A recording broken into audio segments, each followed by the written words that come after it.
Here. Here. Here. Zittergruen? Here. Hadley? Here. Johnson? Here. Public comment. Is there anybody here that wishes to speak to anything that I think that is not on the agenda? Something that's not on the agenda. Anything having to do with snow removal ordinance, we will listen to people who want to speak to that at that time. Hearing none, we'll go on to the oath of office for Cody Emo.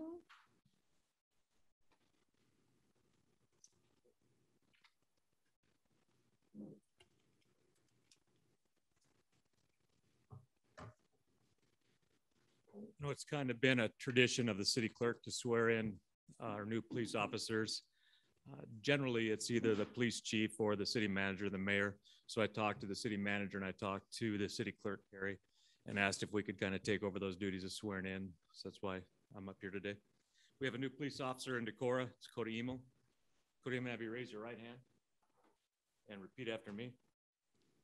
I, Cody Emo. I, Cody Emo. Do solemnly swear. Do solemnly swear. That I will support the Constitution of the United States. That I will support. That I will faithfully and impartially. I will faithfully and impartially. To the best of my ability. To the best of my ability. Discharge all the duties. Discharge of police officer in the city of Decora, Iowa. A police officer in the city of Decora, Iowa. As now and hereafter required by law. As here from now after. I'll have you sign that.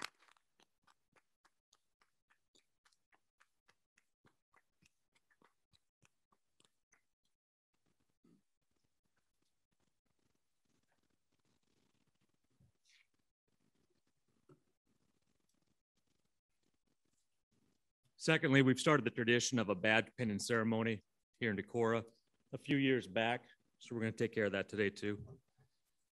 This ceremony is to award and pin a police badge on an individual who has earned it. And it's a long-standing law enforcement community tradition to go through a badge pinning ceremony. The badge is the most important item of equipment that's awarded to a peace officer. I recently heard it said that a badge doesn't weigh much until you put it on. Very true statement. The symbolism of the badge, whether it's an oval, star-shaped, it's always the same. It represents ancient warrior shields, the shield of protection. The symbolism is twofold. It represents the protection we provide to the community and the protection that the community provides to us. The finish on the badge is gold. It represents something precious. It's an imperative that the badge remain shiny and that you do nothing to tarnish it, whether on duty or off duty. If you tarnish your badge, it tarnishes the badge of all of us in this office and every member of law enforcement. At this time, I'd like to invite Cody's family to join us. Jacinda, come on up.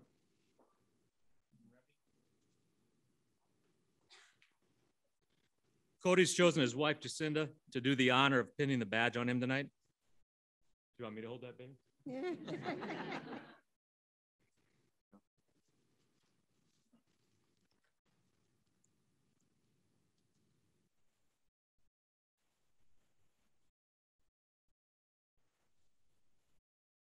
You can come closer to get a picture if you want.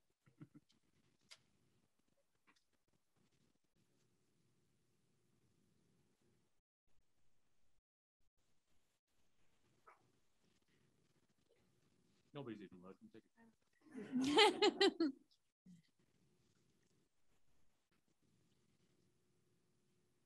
Hey, congratulations, Cody.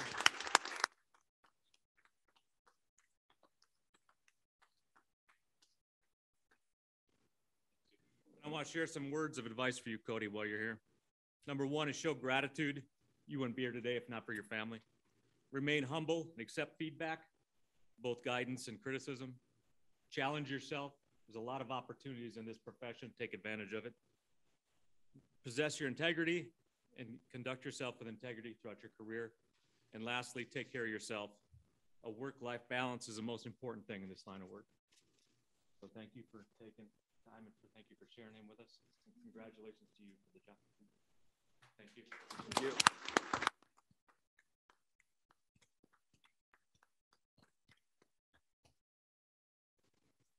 Okay, update from the MEU task force.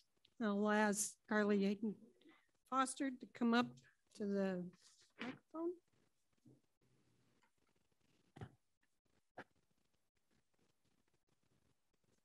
That was fun. Mine will be less exciting. I'm Carly Hayden Foster. I'm chair of the Municipal Electric Utility Task Force. I emailed to each of the city council members the statement that I've got, but I'm not going to read the whole thing because you have other things to do. Does anybody want a paper copy? I did bring paper copies. Good. Okay. All right. Yeah, I did. Did you provide a paper copy to the press? I would appreciate that. Thank you. Switch classes to the ones that I can actually read with. All right.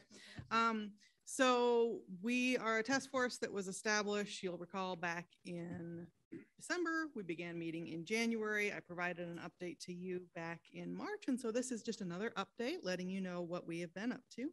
On the report that you've got there, I included resolution E3. So that was the original city council resolution that established the Municipal Electric Utility Task Force. There's 5 bullet points on there that explain the duties that we have. Our task force has been really focusing on the first 3 at this point, and the last 2 are ones that we will get to eventually. I provided this update and all kinds of other documents in the Decora MEU Task Force Dropbox. So thank you very much to Chopper Albert for streamlining access to that Dropbox that's available on the City Council's website. Information is a lot easier to find. So all of the information that you could ever want related to the MEU Task Force is there at the Dropbox, including those first 2 2018 feasibility studies, this report, all kinds of stuff from the IUB. It's all there in the Dropbox. I encourage you to check it out. Since our last task force update, I'm happy to report that we secured a grant. So we applied for and were awarded a grant in the amount of $29,999 that can be used to offset some costs that the city might have associated with the task force. So thanks to Christine Jepson for her excellent work on that. At our last update, you heard a report from Mark Lovelace and Karen McLean related to some of the education and outreach work they've been doing. And so that committee has continued to work with other community organizations, and they have continued to hear about concerns around electricity service. And so that committee is continuing their work. We invited the Iowa Utility Board members themselves to a meeting of our task force on September 29th. The IUB members were here in Decora anyway for another issue. And so they spoke with us and we asked them a series of questions related to the process of municipalization. And so we were very grateful that they were able to talk with us. They provided some documents that kind of spelled out some of the process in more detail. And again, those documents are available in the Dropbox. Our task force has been doing research. We've been seeking out publicly available data related to reliability and rates of electric service providers. And so much of that information, especially that's directly from the Iowa Utilities Board, is in the Dropbox. I encourage you to look at that. The next few paragraphs on the report are all data that comes specifically from that. We have done some basic comparisons of comparing Alliance 2019 rates. 2019 is the year that those rates are most, that data is most fully available. And so when we compare Alliant rates to the 22 comparably sized Iowa communities, and so that's other communities in Iowa that already have established MEUs that are 50% smaller or larger than Decora, that's the comparable group there. We find that Alliance rates for residential customers are higher than all of the other 22 comparably sized MEUs. The numbers are on the report here. Alliance rates, when we look at commercial customers, we found that Alliance rates for commercial customers are higher than 20 of the 22 comparably sized MEUs. And when we look at industrial customer rates, again, comparing just industrial rates for customers, Alliance rates are higher than 7 of the 22, so higher than less than half. So that's just some basic comparisons on rates. We are continuing to investigate data related to reliability, and that's a lot harder to come by. It's collected by various groups, and so we're working on that. And when we have solid data that we can compare related to reliability, we will let you know, and we'll put it in the Dropbox. Our task force has been asked by the City Council to assess the advantages and disadvantages of establishing a municipal electric utility here in Decorah. And in pursuit of this goal, we have requested that Alliance share with us specific customer infrastructure and rate data. And so this is data that we think would be really important to establishing the groundwork for comparisons and would inform our decision, might ultimately also inform the IUB's decision about whether or not moving forward with municipalization would be a good idea. Our task force drafted, and then City Manager Wanda Hemseth sent a letter to Alliant requesting the specific data that we want in 2018. Alliant did not provide that data. We clarified and sent another letter to Alliant in August of 2021, reiterating our request and further clarifying the specific data that we wanted. And last month, Alliant again declined that request for data. Without that solid data from Alliant, we worry that any feasibility study our task force might commission would be based on assumptions, and we'd be ending up in the same place that we were in 2018. And that is something that we very much want to avoid. We want to have a feasibility study. If we get to that point where we're going to have a feasibility study, we would like a feasibility study that is rooted in concrete data, not assumptions. The next steps for Decora Municipal Electric Utility Task Force, since Alliant has again denied our request, is likely, but not certain. This is an issue that we're going to discuss at this Friday's Municipal Electric Utility Task Force meeting. We meet at noon here in the city chambers. Meetings are always open to the public. On Friday at our next meeting, we will be discussing whether or not we would like to move forward with asking with assistance with the IUB regarding getting data from Alliant. And so if we do that, if the full task force approves involving the IUB, then we would bring our request to you, to the City Council, at your next meeting on the 15th. So just a heads up, that is something that you might be getting a look at, a letter that we would like to send to the IUB on behalf of the City of Decora. And if so, I'll be back on the 15th. In addition to that, the task force also plans to continue with our education outreach efforts. We plan to invite municipal electric utility managers from some nearby Iowa communities to talk about their experiences. And our education and outreach committee is working on a plan for community education events. And this will be another one of our topics of discussion for Friday's meeting. We are working carefully to honestly, openly, and diligently investigate the potential advantages and disadvantages of establishing a municipal electric utility in Decora. We are not yet ready to make a recommendation about whether or when to pursue a referendum on electrical municipalization. We are not in any hurry, and we appreciate your patience as we do this work. Our meetings are open to the public, and we are meeting the first Friday of every month. We welcome your questions, and thank you for your time. Just a couple things. One is we are encouraging committees to meet in person in here. Okay. I know we've worked with Zoom before, but especially for this one, to be able to meet in here at noon can offer it so that the community can come in and listen. And then just a question, I dug out the new gen strategies, the last one, which has an unbelievable amount of information in it. I wondered, has your committee looked at this at all, or looked at what was done in 2018? I know that obviously you'd like to have updated statistics, and that's been a challenge, but it really has a lot of information as far as the advantages of having an MAU, which I know education is one of the pieces. Versus just trying to get Alliant to come back. So I didn't know if you had done any looking at the 2018 Yeah, absolutely. So both of the feasibility studies from 2018 are available in the Dropbox. When we first started meeting back in January, that was one of the first things that we did was I encouraged all the task force members to go back through those original reports and review just so that we were all on the same page. Well, you're gonna know that even the estimates are gonna be higher in 4 years later. Yeah, But there is a lot of really good information in there yeah. as well. Absolutely. And to clarify your earlier suggestion, so we have been meeting in person, but also Yes. with Zoom access. Right. Are you suggesting that we not continue Zoom access, that we meet only in person?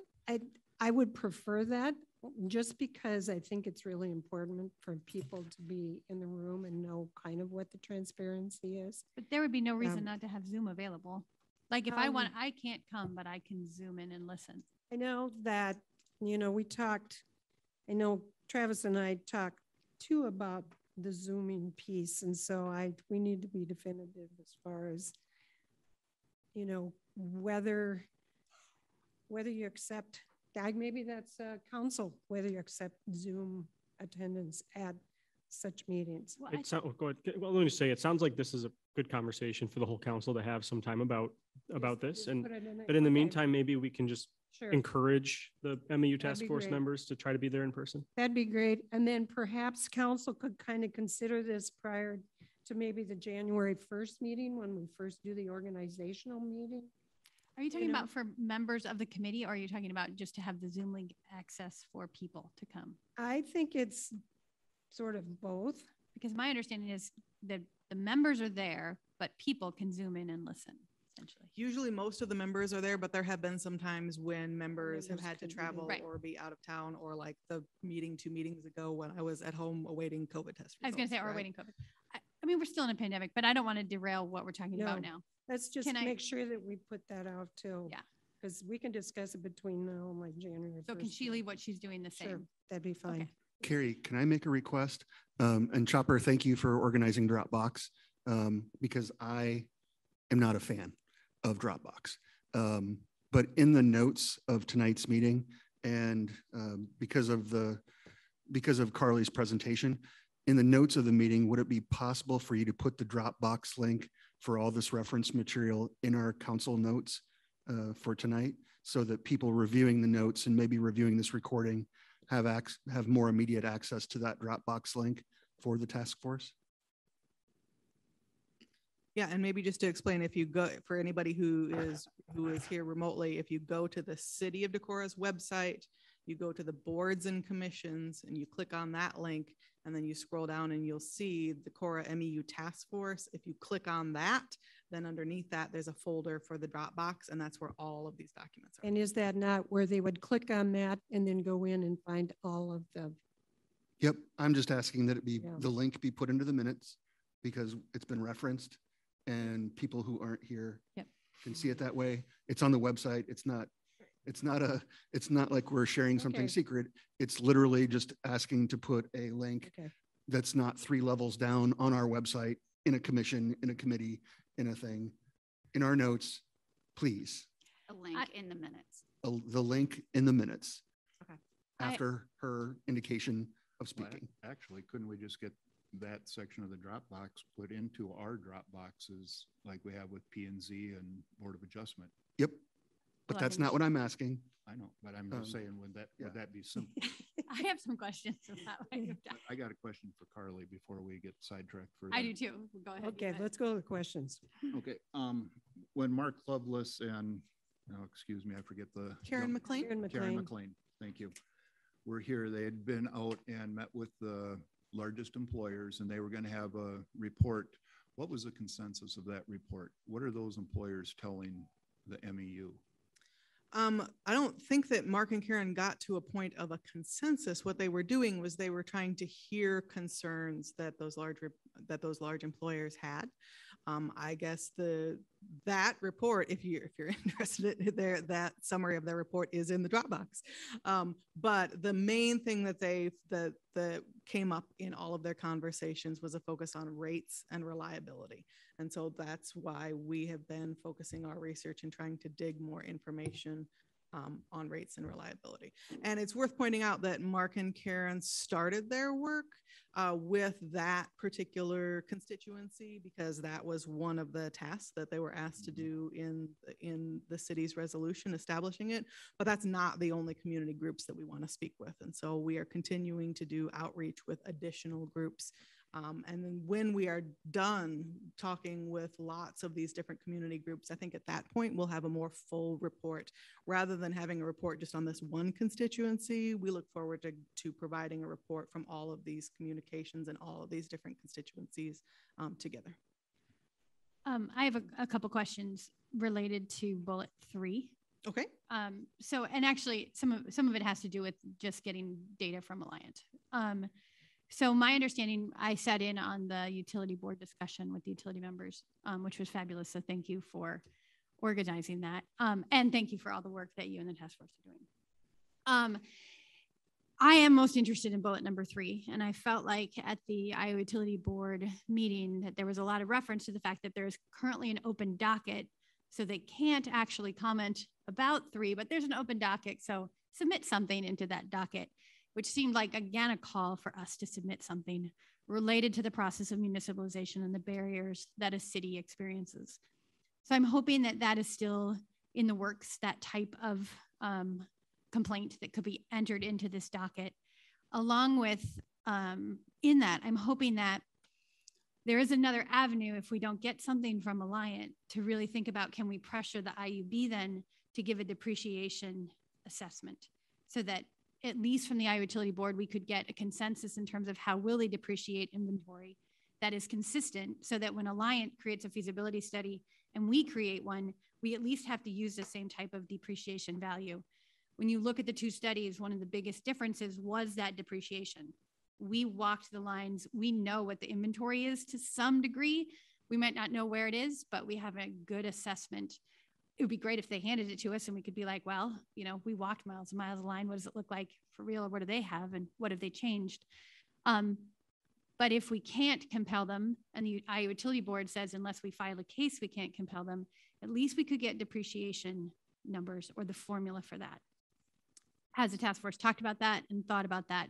It seems that that has come up. I think we are focusing still on plan A in optimistically hoping that in good faith, Alliant will work with us and provide us the information that we don't. But you're right, if that ends up not happening, then we'll look at alternative routes. But yes, regarding your first suggestion related to the open docket, again, we're going to discuss this on Friday. We will be working through a draft of a letter that we could consider a complaint or a letter to the IUB, either way. But if we approve that at the task force, then you'll see that on November 15th, and then it would be the city who would send that on to the IUB. Okay, because my understanding is that their open docket is currently the fact it has nothing really to do with Decora, but has to do with community engagement that Alliant has still failed on that level, which they were required to do in their own rate case. So that is my understanding what the current docket is. So even if we are issuing a complaint within that docket, it's actually not ours. So we're just putting in more information for them to say like, and they're not telling us, they're not engaging with us to give us the information that we're asking for, which you compelled them to do in their own rate case, that kind of work. Great. Thank you. I'm going to go to Steve. Carly. Steve Wilson. That's me. So Randy made a comment that the Mark and Karen had talked to the largest employers. I was under the impression they were talking to the largest electric users. They talked with a lot of people, right? And so they talked with some of the people who that we knew had concerns about municipal electric utility in 2018. And so we talked with them, but we also reached out and had conversations with large employers and large electric users. So both. Thank you. Other council people? Just to clarify how do we have a spending date on the not quite 30,000, but I want to hand you a dollar amount? So the grant was awarded in May of 2020. There's 1 year to spend it. So it was awarded in May of 2021, 1 year to spend it. So May of 2022, but that is possible to extend that if you have specific reasons to request an extension. Is it possible to apply again if we spent it? I mean, is it something we can double on, or is it a one-time only? That is a good question that I do not know the think answer it to. was just a one-time. Maybe If I may interject, Mayor. Sure. So to clarify, the 29,999 of that 20,000 is actually city's match. The grant portion is only 9,999, and it is a 10,000 match. Okay. So, and yes, it does have a time frame to be spent down of a year. Can request extension. We need to spend our 20 first, and then the 10,000 then is applied thereafter. Okay. Thank you for Thanks, that clarification. Travis. I didn't read that closely. I just filled out the quarterly paperwork. So. Okay. All right. Thank you. Okay. Any other questions, comments for Carly? Thank you very much. Do you mind, Mayor? I'm sorry. Just one quick Put your one. hand up. Could you remind, I know, I'm sorry. Could you remind us again of what that grant can be spent on? Do you? So that, to my recollection, and I'm hoping Travis can back me up here, but to my recollection, that is for education and outreach and costs associated with data gathering. So like the background for a feasibility study. Can that data gathering include legal fees for compelling a client to give us the information we need? I don't Happen believe to so. remember? Okay. The legal fees were included. Okay. Okay. All right. Thank you very Thanks, much, Carly. Carly. Thank you, Carly. Okay, consent agenda. Minutes of the October 18th, 2021 regular meeting. Claims. Item C, renewal Class C liquor license for Luther College, the Center for the Arts, including Sunday sales privilege pending state approval and dram shop. Item D, renewal Class E liquor license for Decora Mart, including Class B wine, Class C beer, and Sunday sales privilege. Move for approval of the consent agenda as Second. presented. Sorry, second. Moved by Chisel, seconded by Carlson. Any discussion? Roll call. Schissel. Aye. Carlson. Aye. Neal. Aye. Luce. Aye. Sittergruen. Aye. Hadley. Aye. Johnson. Aye. Motion passes unanimously. Consider requests from Street Department to allocate funds for the purchase of leaf vacuum. And this would be. So this, yes, I'll kind of take lead, but Jeremy can certainly interject if we get into some of the particulars. But included in the packet is a request from Jeremy that currently, as part of the budget, there was $65,000 allocated for the purchase towards a used bucket truck for the street department. Based on the leaf operations, in discussing with Jeremy, we believe that those funds, which would require this request would require an additional $15,000 allocated from stormwater utility. We believe that buying a leaf vac, so it's what we're looking at purchasing is a used self-contained trailer that would be towed behind a dump truck. It's not like it shoots into the back of the dump truck, fills that up, and they haul off. It's actually a standalone trailer that would haul about 30 cubic yards. And in relation, our current method is to use the front end loader, go up against the curb. We encourage residents to rake their leaves into the gutter line. And then we come in with the front end loader, scoop them up, drop them off in a dump truck, which hauls about 6 yards on average, and then haul that out to the compost site. And then we grind out there. This piece of equipment, instead, what it'll do is be pulled behind the trailer, allow for residents to keep the leaves on the back side of the curb, out of the gutter line, so that when it rains, those leaves do not end up in our storm sewer. Again, 30-yard trailer as opposed to 6 yards on a dump truck. It's a two-person operation for the leaf vac trailer, as opposed to our current operations are typically 4, sometimes 5 people for the current method. So a real quick down and dirty calculation is roughly $30,000 a year we would look at saving on operational costs on our current method versus purchasing a leaf vac. So for that reason, financially, we're recommending it, but more importantly, the physical infrastructure. Our goal is to keep the leaves out of the gutter line and on the backside of curb so that every time it rains, those leaves don't end up in the storm sewer and result in any blockages and additional work that we have to go through and clean all those. Does it grind at the same time that it pulls it in? Yes. Do we know the average size of a ward leaf haul? I mean, are we talking 30 times 5? And so it's still more than 6.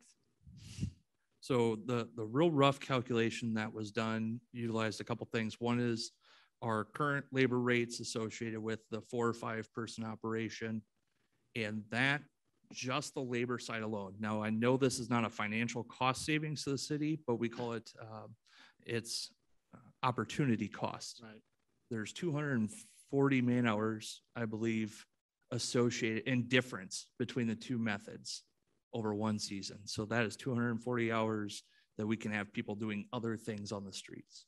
280 on your, 280 280 in Dropbox. Thank you. And just to clarify, that actually includes operating the leaf vac 5 days as opposed to 4. So even with an additional day of operation, which kind of speaks to your point, Steve, about we're learning, we don't know how long it's going to take to get through war. We spoke to another community that's very similar size.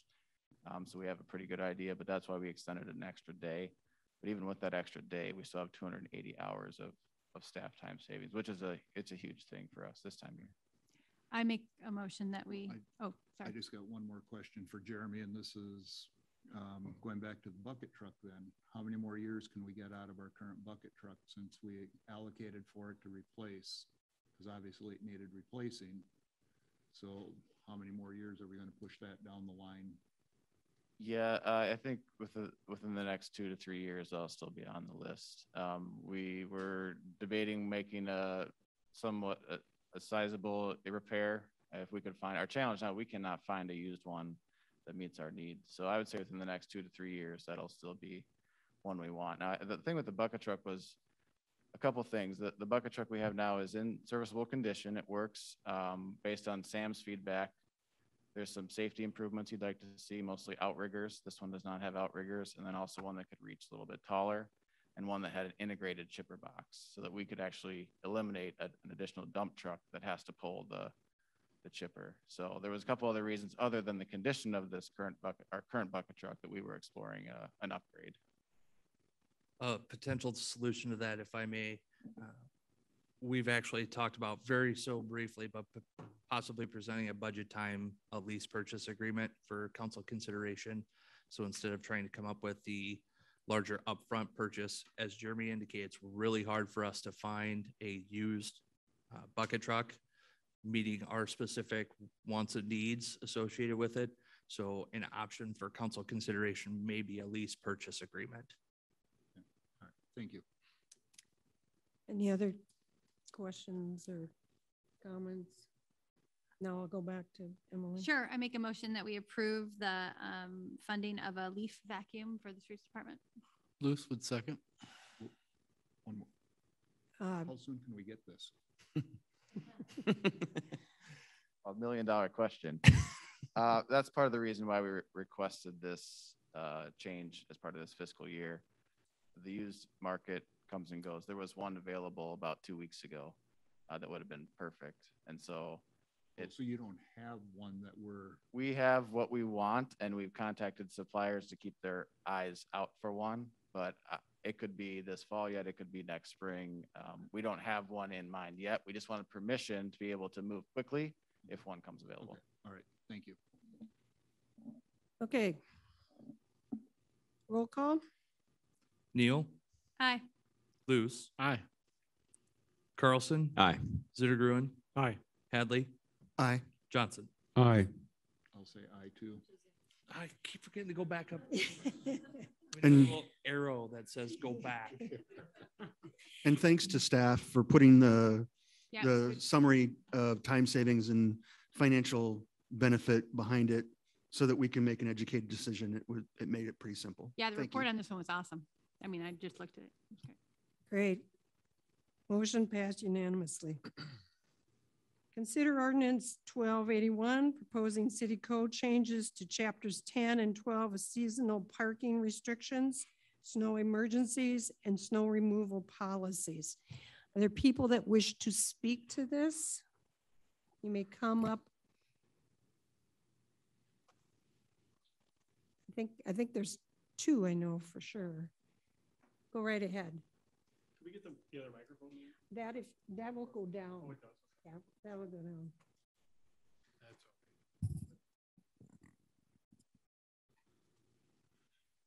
okay. Okay. Just state your name and address.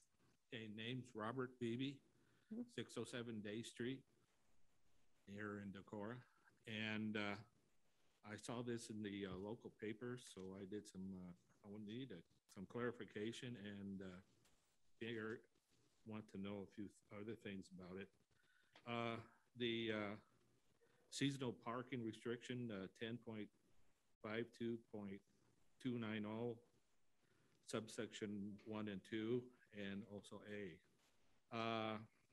From December 1st to the ending of April 1st, cars are supposed to be parked on the even side, on the even days, and on the odd sides, on the odd days. Is this for the whole April, well, from December 1st to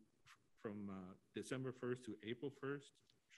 If that's so, is this going to create a massive amount of problems? I'm going to let Travis, you want to answer that? So that December 1st date, is that off of the current website or from the website from the current code that you're reading? Yeah, 10.52.290, subsection A, no person shall park or leave standing any vehicle on any street of the city at any day between the hours of 2 a.m. and 8 p.m. December 1st and ending April 1st, except for therein provided. The version in Dropbox is the old version. Yeah, and the not the updated one. Then subsection 1 and subsection 2 talks about the odd and even days. I live on, well, to be blunt about it, most people, well, like if somebody goes on vacation in like 4 days and they leave their car parked on the street, then they're in violation for 2 days on that. So what can be done about that? Also, I'm stay-at-home, I'm retired, and I don't go around a lot, maybe once or twice a week. So my vehicle parks on the side of the street on Day Street.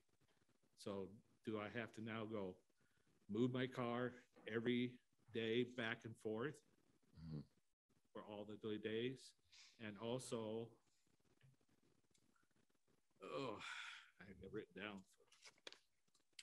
And on Day Street, all the cars parked on one side. And if you've noticed, if you go up Day Street or down Street, you find out that from the bottom of the hill to where it grades up, you have cars parked all on one side solid most of the time. Now, if they had to park on the other side where there are driveways, there wouldn't be enough parking spaces. That's another problem that's occurred. And also, where I live, 607 Day Street, we actually don't have a garage or someplace to park the car. So the street has to be where it has to be at. So the 600 block, are you on the house with the white pellet, the post, and the 12-foot dragon on it right now. Okay, but are you like where the hill kind of starts going? Just about right at the base of the hill there? About right before Pearl. And Yep. you wouldn't, yeah. Yep. And so it's we've for all these 30 years, whenever you know, they call it a snow emergency, they would plow up the street, then everybody would try to get their vehicles on the other side, and we wait for about a half hour to 45 minutes to a half hour to an hour that he'll come back down the other side and everybody switches their cars back. So I'm sort of, like I said, this, anyway I was trying to cut it on Day Street, it doesn't look like it's going to work very much. So if there's any, can you reconsider or rethink upon this, what this occurred? Because I know if we're having problems, considering how many miles of street we have, we may want to rethink upon this. How about if we listen to the two people and then we can work with questions, and you can, if you would, Travis, kind of make note of his question, and then when we get there, you can answer that piece. Yeah. Thank you. Thank you so much. Okay. Well, he will answer after we have the second person.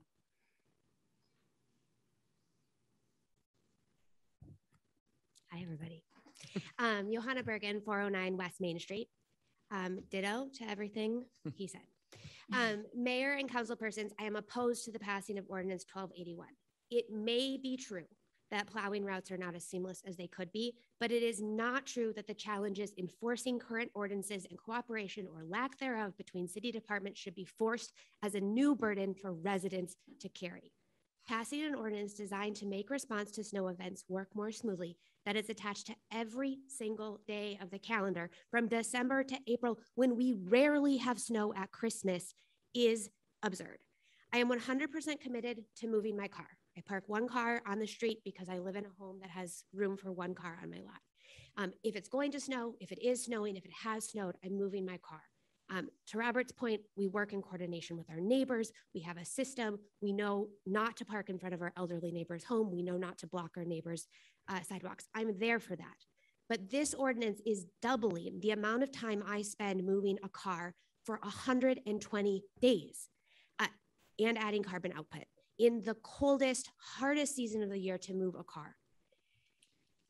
I have 2 drivers, almost 3 drivers in my car. I have in my household. I have resources. I have privilege. I am not someone who experiences mobility issues. I'm not a single parent home. I don't work the night shift. But the people who experience those things are going to have to move their car every night. If I'm exhausted by this ordinance, you better believe that they are going to be exhausted. I would ask that you would think about this ordinance not as someone who lives in a place with a garage or maybe only one car or not forced to park on the street, but rather for those of us that have no other option than to use to street parking. We have had only one winter with the current snow ordinance on the book, which I happened to vote and approve on in the last meeting that I served on city council. It was September 8th. There's hardly enough time in one snow season to train residents to understand a new snow ordinance. I respectfully ask that you direct city departments to enforce effectively the ordinance on the books before piloting another far more burdensome ordinance, which will continue to fail. Thank you. Anybody else who wishes to speak to the council on this matter?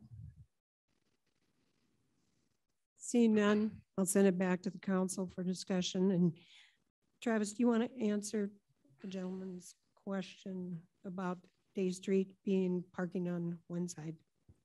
I apologize, Mayor. I don't know enough about Day Street. I actually was confusing it with Day Spring, and so I thought it was exempt because it was C3 no, status. It's parking only on the one side.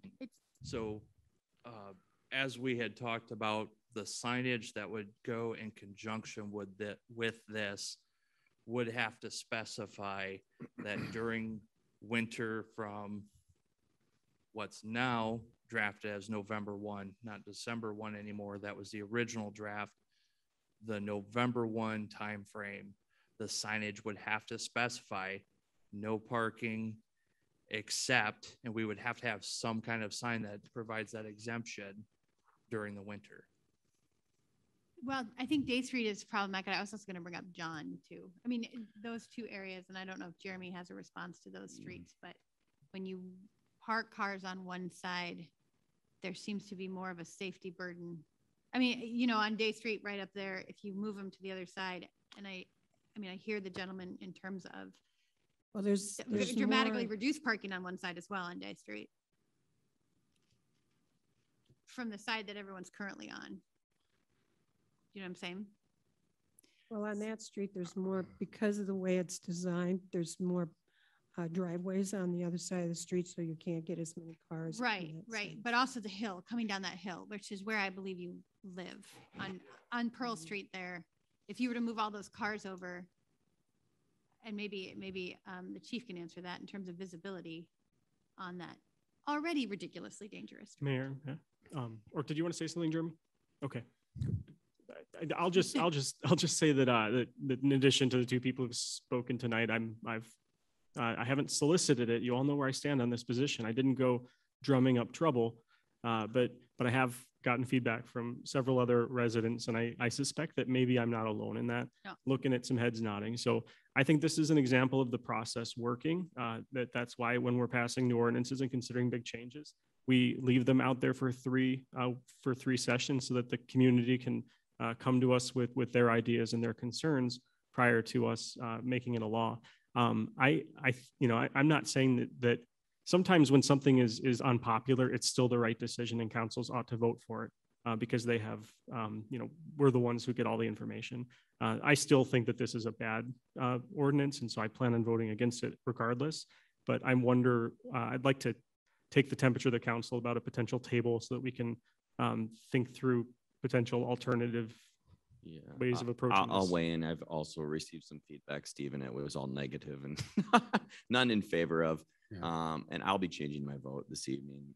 I've also personally, I think I overlooked some demographics of some of our constituents and didn't really think long and hard about how much that was going to affect them. I also live by Phelps, and there's definitely some streets up there. The 800 block of Vernon, I don't know how that would work.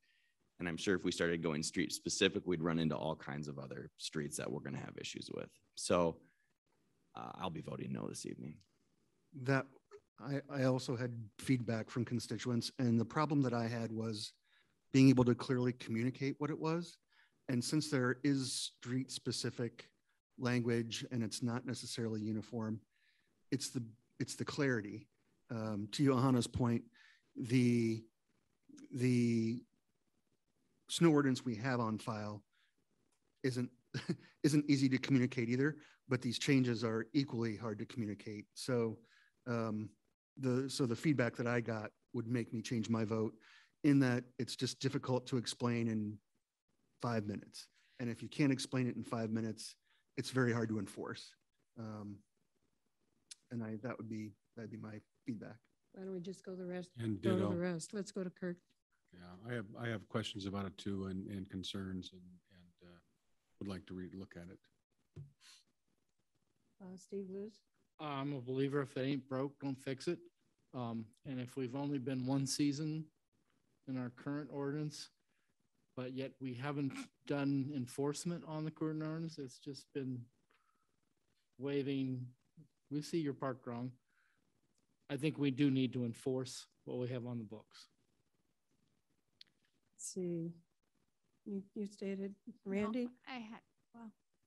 No, I didn't actually state things, but I didn't realize that we'd only been one season on the books with this ordinance. So thank you for bringing that to light.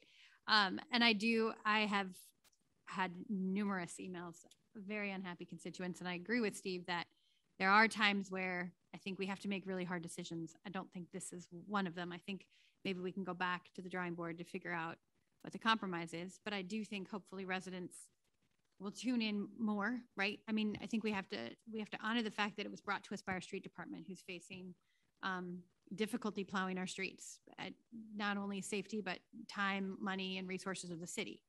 And the reason it's not working is because people aren't moving their cars.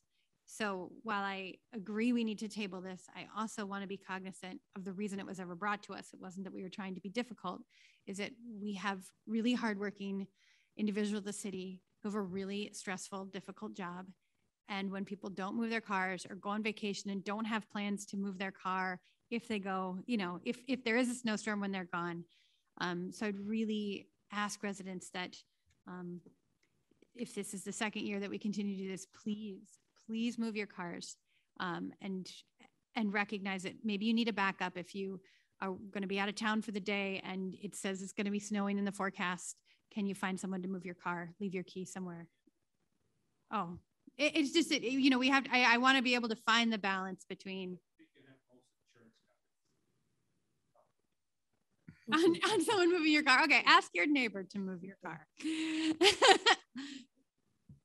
You know what I mean? I'm just saying, let's try to then figure out a way to get our cars moved when it is snowing.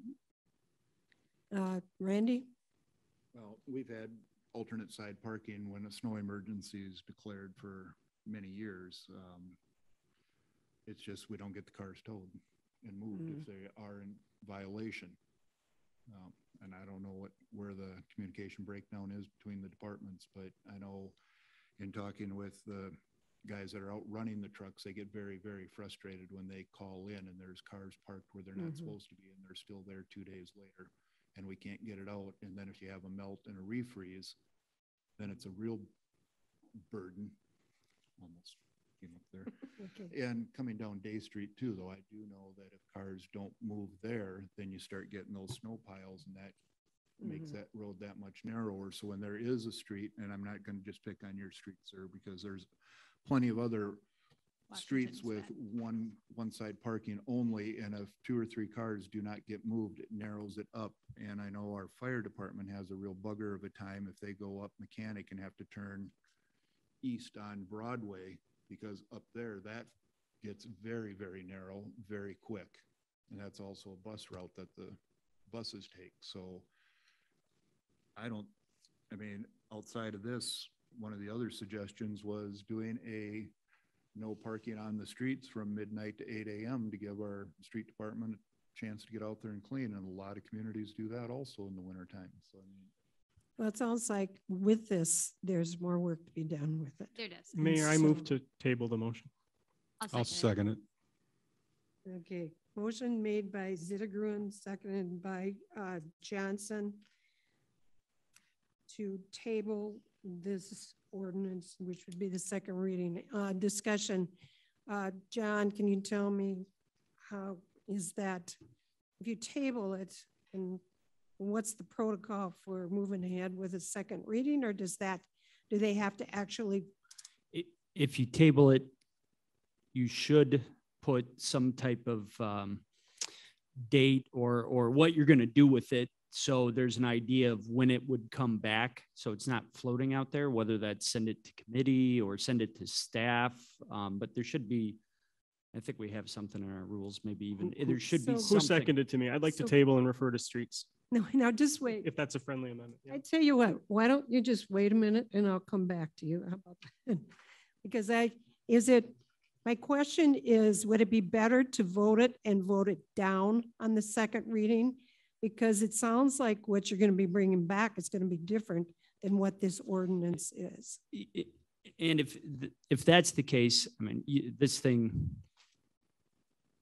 doesn't have to necessarily come back. I suppose it should, and then it would get voted down, or there would be, or it would die for either lack of a motion or lack of a second, and then you can bring it back as an entirely new ordinance, starting with reading number 1. Yeah, and I think some clarity here on why I made the motion to table might be helpful, because I know that you don't actually need to attach a date or a plan to it. You can just simply table and let it sit there. And I think, yeah, I think that go ahead. I'm just saying, Travis corrected me. It's if there isn't a date, it does come back at the next council meeting. Oh, is that right? In our rules and procedures, didn't know that. Specifies if there's no date given, it will be on the next agenda. Thanks for the clarification. So, can I just finish the thing why I want to table it and not vote it down tonight? I just frankly appreciate so much the work of our streets department, and I don't want them to take this as like a slapback, but a commitment to continue to work this problem. Okay, so if I'm correct, we had a motion and a second, correct? Okay, and that was to table, correct? But that means it comes up automatically. So can I withdraw? I'll withdraw my second. Great. Okay, so it's been withdrawn. Yeah. All right. Sorry, hold on a second. No. Can we actually talk about at this meeting what we're going to do? Like, I want to have a plan of action for our streets department. I feel like we're going to leave them hanging. I think it needs to go into a further discussion, either in a committee or at another time. We can't talk about it now, what we're going to do? I'm only giving you, Because there's a lot of things to be considered in it. We're not gonna figure it all out tonight. No, I mean, like, are we going to take it to committee? Are we going to, and I guess I would like a time frame. I mean, we're staring at snow in probably a week. I guess I would like to be able to say, we're going to meet on this next week in committee, or I don't want to leave everybody hanging. It's hard enough to try to get meetings scheduled and people to communicate. Travis, can you weigh in on that, please? So currently I have no council members that have brought forward any kind of committee prior to next council meeting. I do have a public safety committee that will be happening after the meeting. As discussed in the workshop, the potential exists for maybe 30 minutes prior to the start of the council as a general work session of the council. That could be something for consideration as well. Or if you want to do a standalone, whether it's because the committee still exists, so it can be a standalone committee, it could be work session. I would recommend a work session of some kind because this is obviously a subject that all the council members want to weigh in on. Could we meet next Monday at like 5:30 and work on this, put it in the street committee, but well, isn't it public, is public safety is already on the agenda? They're after, but that's the next than council meeting. Council, Randy's so if we asking met next Monday at 5:30. I will be out of town. Can we, let me ask you this. Is it something that we are going to be able to come up with, or is it that we need to direct staff? Can we send this back to staff and say? That's why I think if we meet prior to the next council meeting, we can maybe come up with some tweaks that they can bring back to us. That, or you could, have you stated enough to give to staff to rework it? Well, but I want to give them ample time. So like I'm saying, if we met early next week sometime. I like your plan, Randy. Can you get a citywide app designed by next week that we can just send out to every person? Move your card today. One of the things is you have, just a minute. I almost did it. How about that? We have a Pnc meeting next Monday night. Well, Tuesday? At, Ross, how long are you out of town next week? Can we do it Tuesday at 5:30? Well, if we look at the schedule, we can check and see what's going on. I'm going to make another motion, and I'm going to make it because I want to. And thanks for all the feedback on the last one. Can I ask you a question? Yeah. What's up? Why would you want to just jump in and make another motion when we were still kind of working? Oh, I think that it moves us along. It seems like there's clear consensus that we all want to talk about this, and we can schedule it later. So I don't think we need to have everyone here watching us go through our calendars. You probably wouldn't have to make a motion. Mr. Beebe had a comment. Yes. I want to make a verification. Great job on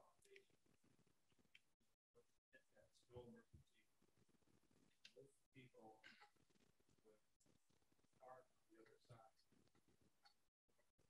Right? Trucks up twice. Up. Then you got to go there and wait for an hour, 2 hours, sometimes 3. By that time, we'll be able to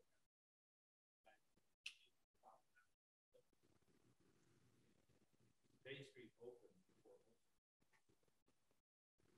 it's like the rule of thumb around there that you don't have 25 miles before you get to go.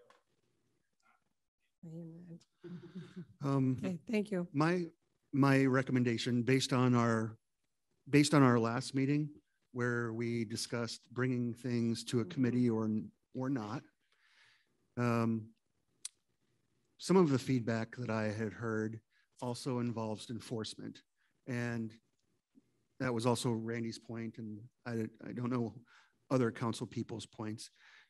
My ask, based on feedback and the problem of communication, is that we do not bring this back this season, that we let the existing ordinance stand. We let streets and PD work this out from a logistics standpoint for one more season, and then pick it up rather than try to operate pardon the pun, in a vacuum, and solve something quickly before we have the snow season. We don't necessarily know that what we have is broken. I mean, we've had feedback from streets that there's a problem, but we've also heard from PD that we haven't fully enforced towing because it was an educational season. So maybe we let it sit on the books for a year, watch it, and then if it doesn't work, then we come back and we look at Randy's suggestion of no parking overnight. It is more extreme, but it's more uniform and much more easily described. And so I would not pick it up in streets. Can I ask then, I do think we need to have a communications plan along with it. So from what my understanding is that people aren't listening to the radios, and there isn't a lot of how are we going to get the word out? Like, can we designate, like, on our website, a person can check, but I would like to see a communications plan for this season figured out that people know to move their cars, and then the sort of like, all right, people, move your cars. Day Street, teach Washington how to do it. So yeah, move your cars. My question then is, on that second reading, for this second reading, do we have to do anything at all at this time?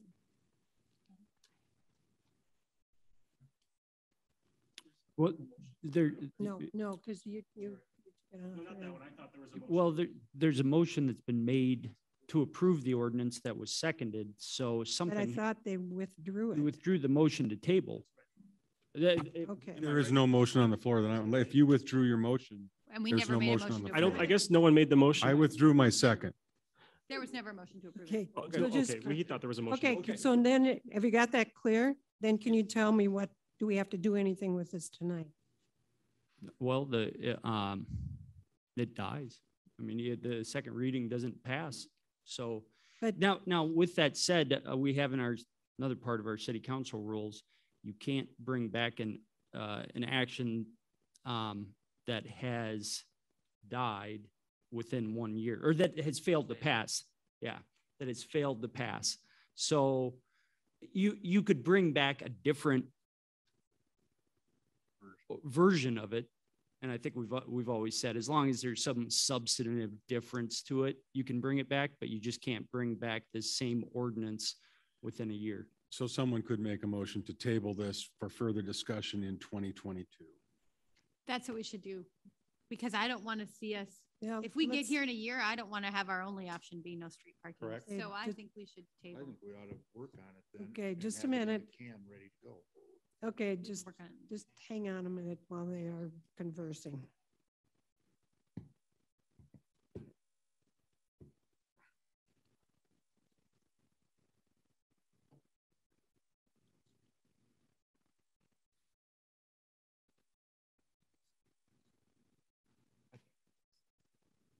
So does Murphy's Law say it's going to be the worst snow season ever or the best one? Okay, so what's your consensus? Well, We weren't That's why we have you kicking there. sand on each other yet, but procedurally, I'd rather see a table until 2022 to be addressed by I'd suggest committee first. And then that way we're maybe leaving our options open, whether this comes back as is. And frankly, if it comes back, I'd still, just to be sure, I'd still say start reading from number 1 again. Yeah. Can Okay, we call on Jeremy? Yeah, so if it's, one thing I guess I'd like to address, there's 2 pieces to this. Mhm, And there is. chapter 10 is the parking. Chapter 12 is some other improvements the chapter 10, just to be clear, was kind of a council directed improvement. Chapter 12 came from the street department on addressing some things, timing of when snow needs to be cleared. It's a minor item, nothing to do with parking. I would really like to see that addressed this year. So if we are going to look at potentially delaying this to 2022, my preference would be maybe let this die so we can bring back the chapter 12 and we can discuss chapter 10 later. So that would mean you would take it before a vote and then have it die. Again, I'll defer. to John. Procedurally, Actually, procedurally, can I bring 12 back without a substantial change? If it dies, if this motion is introduced, Yeah, that's kind of what Travis and I were talking about, whether it's defeated or if that's something else. but if I bring it back, if I bring back 12 only, so what I would say to that, Ross, is, and part of this is maybe I don't know if anybody asked me, but the way we drafted it, we put all these into one ordinance just to make it easier for you guys, so you didn't have two ordinances to vote on and approve. In hindsight, now we could have brought this as two separate ordinances. One, obviously, now maybe there's no opposition to. I would suggest if there's part of this that you guys think is non-controversial, we can do a quick rewrite, pull that out as its own ordinance, bring it back at the next council meeting as its standalone, and it'd be reading number one, but whether you want to, if you passed it, if you wanted to waive the second and third, you could do that. And then the balance of this, you could revisit in 2022. Can I ask a question, John? Just to follow up, if that in this scenario, we're defeating this or letting it die tonight, but then how can we bring back half of it? I just want to make sure. Yeah, good. Yeah, it would come back as a separate ordinance. Would we have to make substantial changes to that? Or would it be substantially changed because it was cut in half? And I'm wondering if an alternative is moving to amend by striking the ordinance we don't want to pass tonight, and then that would trigger a new round of readings. Does that make sense? That way we don't. I get what you're trying to do, but I would say no, because last time you voted on this one ordinance 1281, and now what you would be voting on would be substantially different because we're chopping off half of it. So the cleanest thing to do is, if it's the chapter 10 stuff that's non-contra, was it chapter 10? It's 12.12. Or 12, sorry. 12. If it's the 12 part, we can do a quick rewrite, put that into its own standalone ordinance that you see at the next council meeting or whatever, and you vote on that. And then the leftover part that there's some debate about, we can bring back in 2022 in a different it would be a different ordinance. So theoretically, they should probably vote this down. Then that kills it. Is that correct? Yeah, it does. But then you're stuck with, you can't touch it for a year, right? Oh, well, gotcha. But that you couldn't touch it, and now you've got. To me, the cleanest thing to do, and it doesn't sound clean, I get it, but table it. We can bring back a separate ordinance this year on the non-controversial part, and then you can bring back a new ordinance on the other part in 2022. You're going to ask me what happens to this actual 1281. I'd have to think about it, but the fact of the matter is, it's going to go away. From a Robert's Rules standpoint, oh man, could I? Look, hey, you got one in your office. Yeah. Could I make a motion to approve 1281, chapter 12 only? No, and that goes back to last week. The first reading included the whole thing. If you would have done that last week, I could have gone along with it. But once you get to that second reading and third reading, you're locked in from the first reading, unless, if there's a typo or something really. No, John, you said you think the cleanest would be a motion to table. Is that what you said? Is that what you meant? With specific orders on what you want to do with. Right. And I would say for right now, a motion to table for consideration of the ordinance in 2022. Well, let me think this through for a second. Give me a second. A motion to table with staff to address the chapter 12 part immediately, and for the council to take up the other part in 2022. So moved. I gotta get mine. Now, I'll second that. Just wait a minute. So let me, because that was a motion from John. I'll make the motion. Okay, I make a motion that we table ordinance 1281, that we ask staff to, till 2022. And then we ask staff to separate out chapter 12 portions that we bring to council next week. And then we consider any other changes in 2022. Good enough for me. Second. Yeah, 2 weeks. Okay, so Emily made the motion. Who seconded it? I did. Randy seconded. Geez, I hate to ask this. Any further discussion? Great, hearing none. Roll call. Neal? Aye. Schissel? Aye. Carlson? Aye. Luce? Aye. Zittergruen? Aye. Hadley? Aye.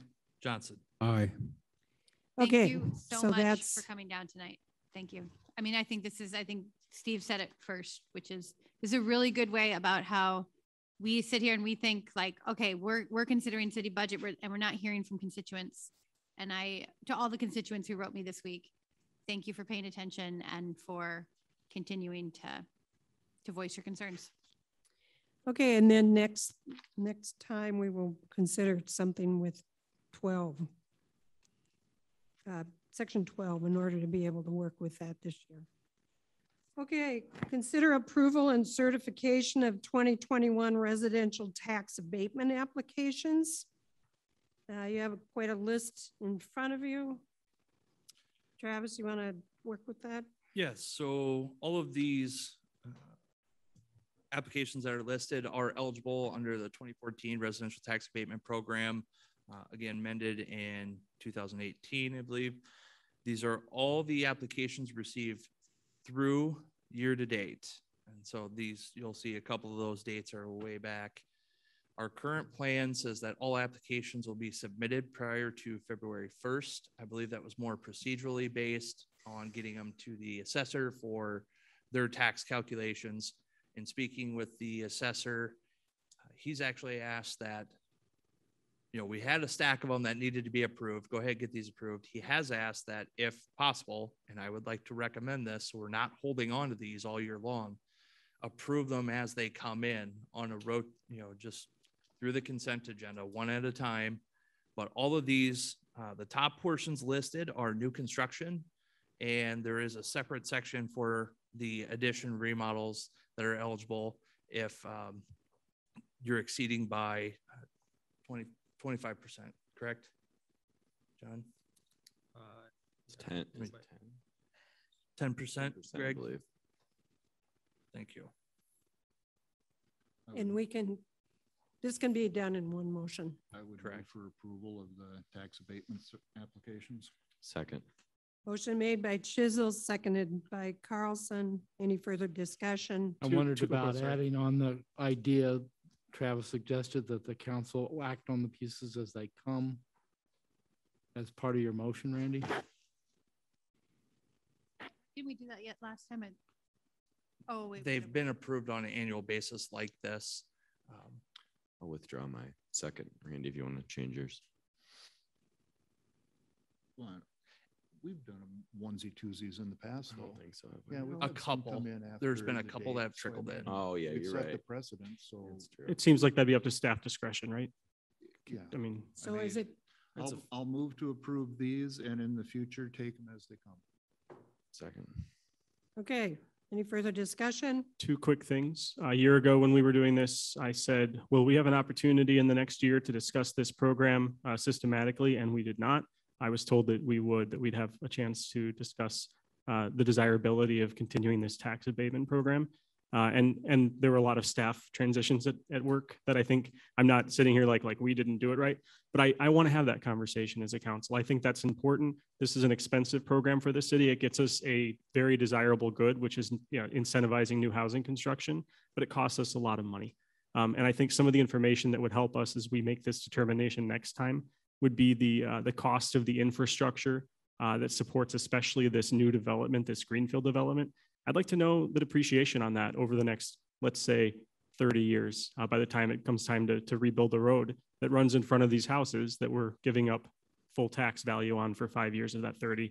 I want to get some better information than maybe we've worked with in the past as part of that discussion. I think we need to have that conversation. And you've noted that?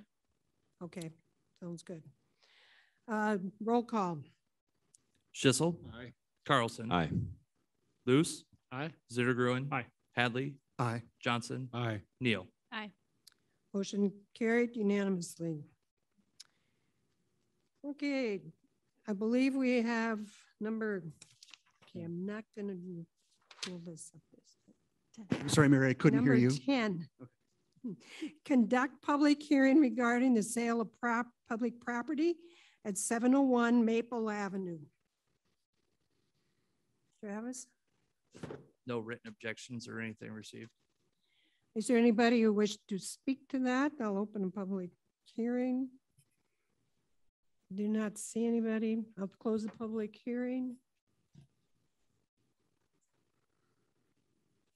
Consider resolution 3223 approving the selling of the public property of 701 Maple Avenue. So John and I did discuss this a little bit earlier today.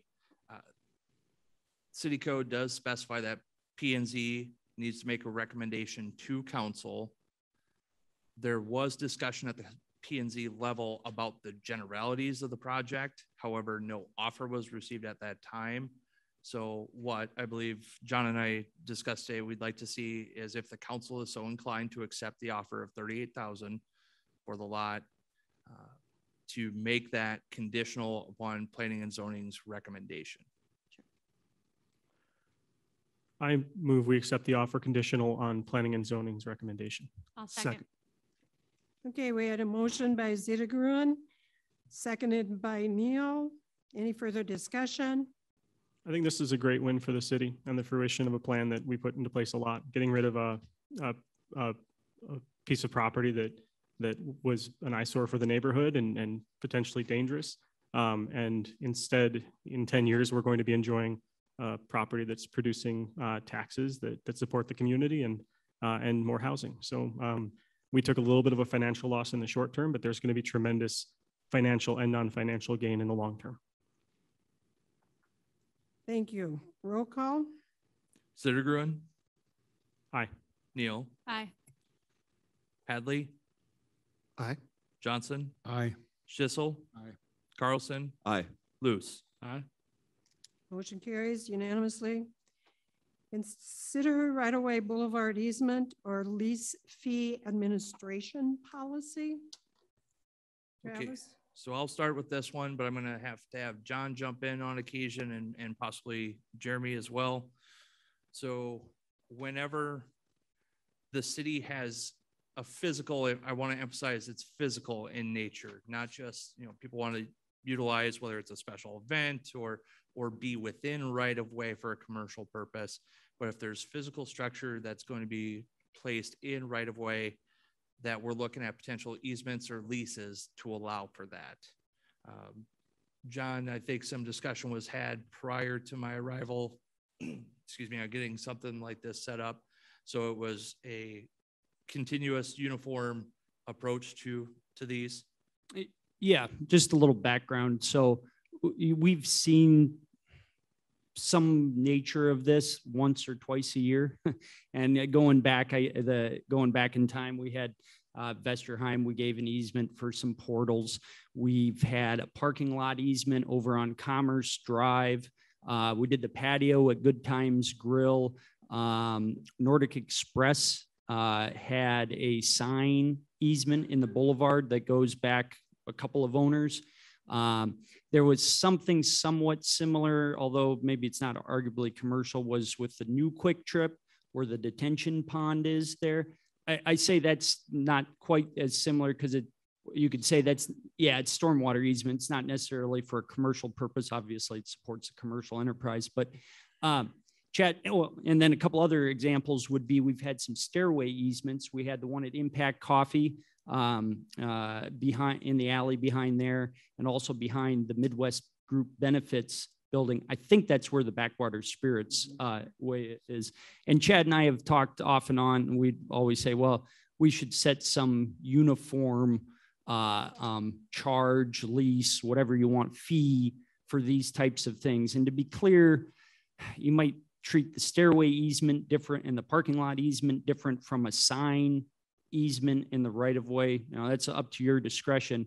And we never really came up with a a good way of doing that, except for we always said the grantee or the person asking for it needs to reimburse the city for any costs associated with that. Surveying, legal fees, so they'd usually reimburse us for drafting resolutions, things like that, publication fees. But we always, we discussed that we should set up some uniform policy on how to deal with these when they come up. That doesn't mean you can't necessarily deviate based upon special unique circumstances, but at least have some policy, because each time this comes up, I got to dig out an old easement, see how we dealt with it. Was it the same or similar? And I'll probably still do that, but at least this way, you know, as we've had staff turnover, there's a policy we can go to as a starting point, at least. And again, we can modify it as the case go on. So when this came up, my suggestion was we just need to get some type of fee policy in place.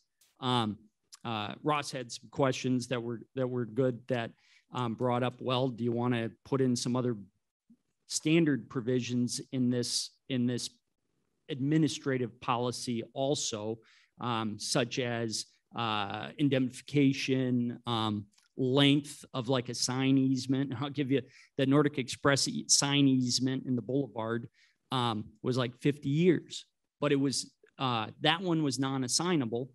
So if there was a new owner, that's why when there was a new owner of that place, it came back before the city council. We've had other ones where it ran with the land. Whoever owned the land, the adjoining land, they stepped into the shoes of the predecessor and got the easement to go along with it and lease. So again, the initial purpose of the policy was, well, to just get an idea of what the council would like to set for a fee. And to segue into the next agenda item, that's what kind of prompted this to come before the council right now, was it brought up the issue again, and finally we finally brought a policy before you to start considering instead of just the standalone agreement. So I guess one thing I would say is I don't know that there's a huge rush with this. So I certainly not trying to pressure the council to say, yeah, this is you got to take it or leave it with this. And it's they're in the Scooters coffee place is in a hurry to get this. The one thing I would say is in that resolution setting the public hearing, that also has the proposed terms of that easement lease for a very, Jeremy could tell you the square footage, it's not very big, but there's a diagram in the Dropbox. But it does have a fee on top of what we've traditionally included as the reimbursement of costs. So, what kind of questions does the staff or council have? I just want to clarify here. So we got a $250 fee, administrative fee, plus reimbursement for all the costs associated with the development of the project? Well, city time. I mean, and I don't know. You know, city costs. Yeah, city costs, which I don't know, from like legal fees, you're talking maybe an hour of work, $200 and some. It's kind of hit or miss. I don't know if there were any before. We used to have like Lindsay would do a survey. I think this one, the property owner got the survey done, so there wouldn't be any reimbursement there. Publication cost is fairly minimal. If we have a policy like this, do we still get to take it case by case, or do we have to say, oh, it meets a policy, we have to approve it? So for an easement, I'd say anything that deals with the conveyance of the city's interest in land that's 3 years or more. So whether it's permanent, like a sale, or it's an easement that's, or a lease of any type by Iowa statute, it's a city council action. Okay. So then, because my other question, and it's specific to the site, was that I saw what it would look like, but I didn't see what the sign would look like in Dropbox unless I missed it. Like we have design. It's in there. Okay, then I did miss it. Saw the shape of it, but not there's like a drawing. That you mean for the specific one that's coming up? Yeah. Okay, I think there is. Oh yeah. No, I saw that. I just didn't know color wise. I mean, there's no scheme. I guess what I was going to bring up is that we have a downtown sort of like in that district what things look like in general. We don't have that around the rest of the city.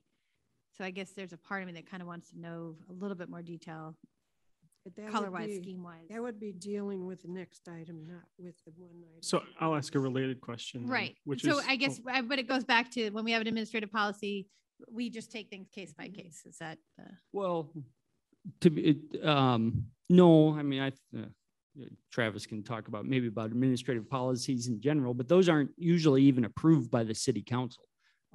They're just more of an internal policy, kind of think of it as the internal regulations based upon city council, either ordinances or other guidance. But sometimes I know like Chad would bring some city policies or city administrative policies to the council because they want you guys to make the decisions on it or approve it. Maybe the flag policy. I hate to bring that up, but maybe the flag policy was one of those.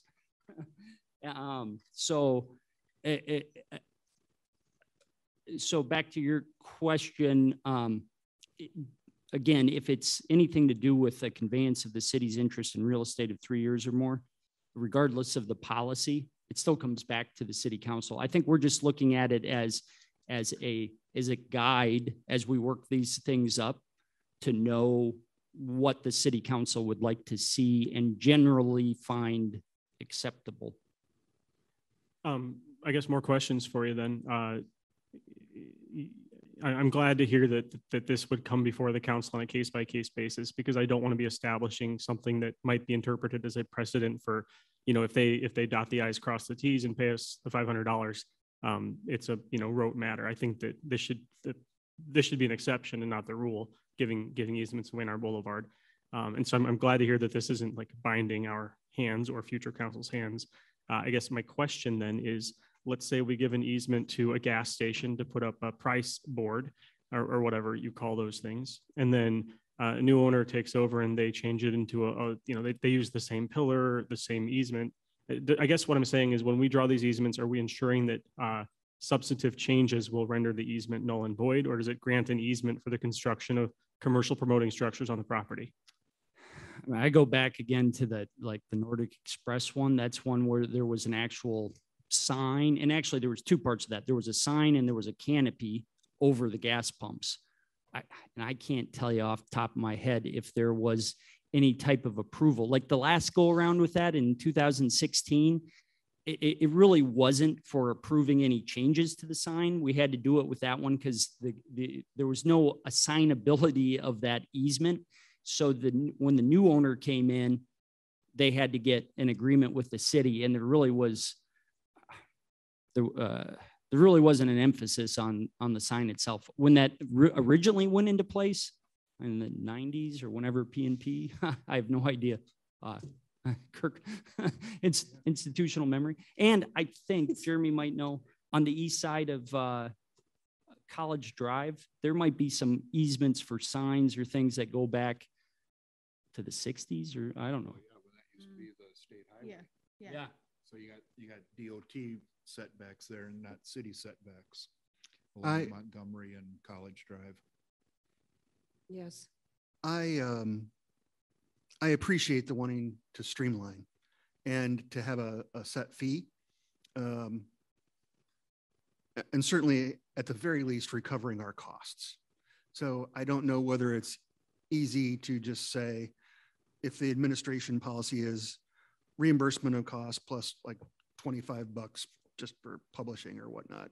But I had enough questions that I feel that, especially because there's not consistent running with the land, not running with the land, the long-term impact to me is too great to allow it to be just administrative policy. And I know that you said for city land, over 3 years, it would have to, but this would also be, are we only reviewing we would only be reviewing easements on city land, right? Yeah, this is only for right of way. Yeah, city owned land, Right. city right of way. So I was thinking about like the Hotel Wynn, right? The Hotel Wynn has the porte cochere Yeah. that goes over into North Alley. 100 years from now, if we're bound by that easement and it runs with the land, it's something to think about.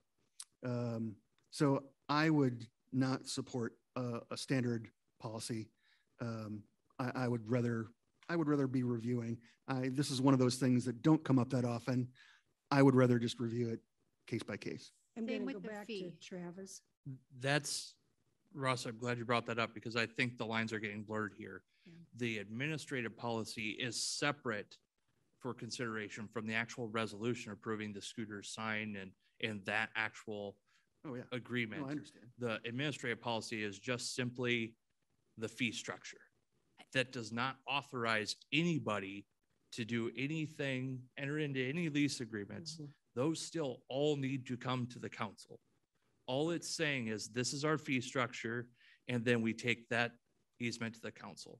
That's all the administrative policy says. Can I would move acceptance of the policy as printed in the background notes for the boulevard easement or lease fee administrative policy. But then, second. Okay, we have a motion that was made, and then we have a second, and now discussion. I guess I think I'm right now a no vote, but not because I don't think this is on the right track. My preference would be that even I know that we can do this case by case, but I'd like it in our administrative policy for there to be standard protections for the city, kind of assumed for these things. That is that Ross's point about let's make sure that we don't do leases running with the land forever and ever. Like I'd like to see the administrative policy saying this is something that has a max of 25 years after which they can reapply. That would be my preference, just that we're not, again, tying the city's hands in the future. I'd also like to make sure that as part of the standard agreement, and again, we can deviate case by case, but I'd like to see a standard agreement that had any substantive changes to the thing on the easement requiring city approval and maybe, new fees. And my thinking here is, and I know this doesn't touch on the next thing we're considering. I'll use that as a hypothetical. If we give whatever business an easement for a sign in the middle of our property, and the next person to come in paints a garish bright pink neon sign with handwritten letters saying free used tire store, that's not good for our community. So I want to make sure that there's protections in the city that we're not giving away that power. Okay, just a minute. I would just want to make sure from what Steve just said.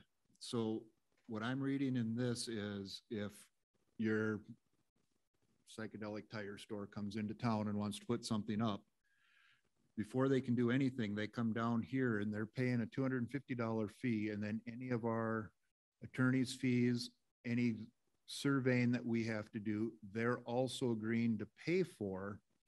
Then they have to come in with a plan to P&Z, and if there's any costs associated there, they're also paying for that for the site development. Then it comes back to us to vote on. So this is just capturing our costs up front. So we're not, like in the past, we've had developers come in, we've spent a lot of staff time and money, and then they don't do anything. This is making them put some skin in the game up front. The only thing I would like to see added to it would be not for the duration of the easement or lease, but or only for the property owner that's asking for it. If they sell the property, this goes away and we start again at square one. That would work for me also. Yeah, something to protect us. What's that? That works for me. So I feel like we're talking about two different things. We're talking about an administrative fee policy that's blanket, and then this particular easement. And I feel like we've had conversations on both. We're not talking about this particular easement. I'm talking about suggesting adjustments to this administrative policy to ensure that we're not binding the city into contracts long-term that we don't want to be in. I would withdraw my second unless we put in it only is for the current applicant owner. I agree with that. I would add that as a friendly amendment. Then I would second that. Okay. Any further discussion? I just want to make sure, Carrie, you get Bruce first, Chisel second, with the caption of that it's only with the current owner. If it switches ownership, Okay. then it's reapply. Yes. Can I ask a question then? Just, I want to make sure that it's interpreted to me correctly before I vote yes or no. Then as is right now, we can still, when considering leases on a case-by-case basis, require that any substantive changes or modifications triggers a review. That is, we could bake that into our decisions going forward, even though it's not part of this administrative policy. Is that right? So if the same owner wants to change the sign, it would come back to us Well, through the P&Z. through P&Z. Goes through Yes. P&Z. Would it trigger that in the administrative policy? Not outside of C3. I guess I'm kind of, Steve, could you reiterate the question, please? Yeah, so I'll just say, I think that Randy's suggestion to sort of accommodate my desire that there be some sort of sunset mechanism, I appreciate that. I think his idea is better than the one I had. So thank you, Randy. The other concern that I had was that that our administrative policy also have controls to ensure that any substantive major changes to the thing that we're giving the easement for. Let's say that you take an easement for a nice decorative conforming sign, and you're like, well, I'm going to use the same square footage and put up a statue because that's how I want to advertise my business, or some of my granddaughter's artwork I'll put on display, or whatever, like things that maybe we don't want to be giving an easement for. I'm curious how we protect ourselves from that. Does that? So my understanding, that was my question, for which you said I thought that it goes in the lease, not the administrative policy. Correct, as the administrative policy is, but what Steve is saying is he would like that in the administrative policy so that it prohibits it from even being in the lease. Oh, I like that better too. Am I understanding that correct? Because I guess I'm actually fine even voting yes as is, as long as someone tells me that it happens. That's a standard part of the leases we write. I just. They still got to go to P&Z though if they want to make changes to what they currently have. Is that true? But I would like to see if we can put sign policy. Yes, should be. Would be. But if we can, so let's say that they get an easement for a sign, everything goes through, they get a sign, and then 5 years later they want to redecorate that sign. I want that to trigger an event that they have to come back to redecorate it, like it does in the historic district, right? If they want to repaint, they have to get a approval that the colors still match. So I guess what I'm asking is, do we put that in the administrative policy so that that would trigger it, or does it just go lease by lease? Because when Walmart wanted to redo their storefront, they had to come to the city council to ask for improvement or ask So it's approval. for anywhere. Okay. Right. So it is anywhere, not just downtown. Right. Or was that just because downtown of, is more specific? That was the development agreement. Yeah, that was the development agreement. That was not an easement or a lease. Right. But I mean, they still, when they wanted to make changes, they had to go through P&Z and then come to us for those changes, which, I mean, this is just like I said, Joe Smith wants to come in and put in a shop. He's got to come down here and pay this fee. And then any of our staff time taken is going to be reimbursed. So we're not going to be spending money on it. He still has to go through a development agreement with the P&Z, which then comes back to us to be approved upon. I think the question that's is, where you can put those stipulations in for your paints and color schemes. And if they make a substantial change to the property, then it they have to come triggers it back over again to come back to us. right. I think that's the question, is where do you put the information that says, if you change what you have out there, you need to come back? Go ahead, I Jeremy. see your hand. Thank you. So just to clarify, I'll speak on behalf of the zoning administrator, but the signs that was changed. So anything for sign reviews just is approved at the staff level now by Greg. If it's in the C3 district, it would go to historic preservation as well, but it's a staff level review and approval, except in C3. The only thing that comes to P&Z or through council would be anything above and beyond what's allowed in the ordinance.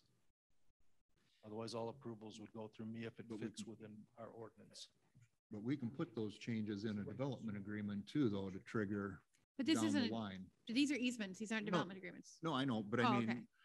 Well, you this is you just guys were get us talking kicked about off. Yeah. a sign changing. That's why we thought we'd mention that. And we could make that a standard policy of these agreements. So it's a term, it's a agreed to contract term that says any substantive change, and of course, what's substantive, but we can fight that battle when it comes. Any substantive change to the sign must be approved by the city council.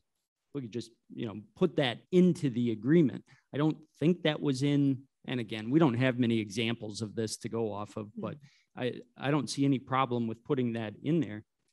I think the city in general should be sensitive to what might go into their right of way. And so however it needs to happen, I just want to know that whatever happens in the right of way, if we approve one thing, it's going to look that way. And if it looks anything different, we would get notified that it would, because it's technically our property. That would be in the development agreement. The agreement's going to be much more important to have it in there than the administrative policy. Well, I appreciate y'all's patience with my hammering on this. I haven't done many of these and I haven't seen many of them work, and I wanted to make sure I knew what was going on. It sounds to me like there is a good mechanism for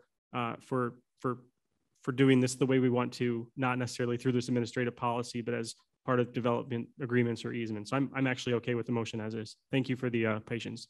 Okay. Ready for roll call? No, Okay. Sorry. That's okay. Because I want to understand the process, and I'm not typically a process person, so I apologize. But in the past, with other administrations, right-of-way permits have been granted without council approval, I believe. So, for example, fiber laid into the right-of-way. I know that this has happened without us seeing it. We are having more and more things going into the ground, and we're not having discussion about it. So my fear is that, and it's not really fear, I would like more granular oversight of right-of-way or leases or easements at a council level. And this seems to me that we would be removing the council.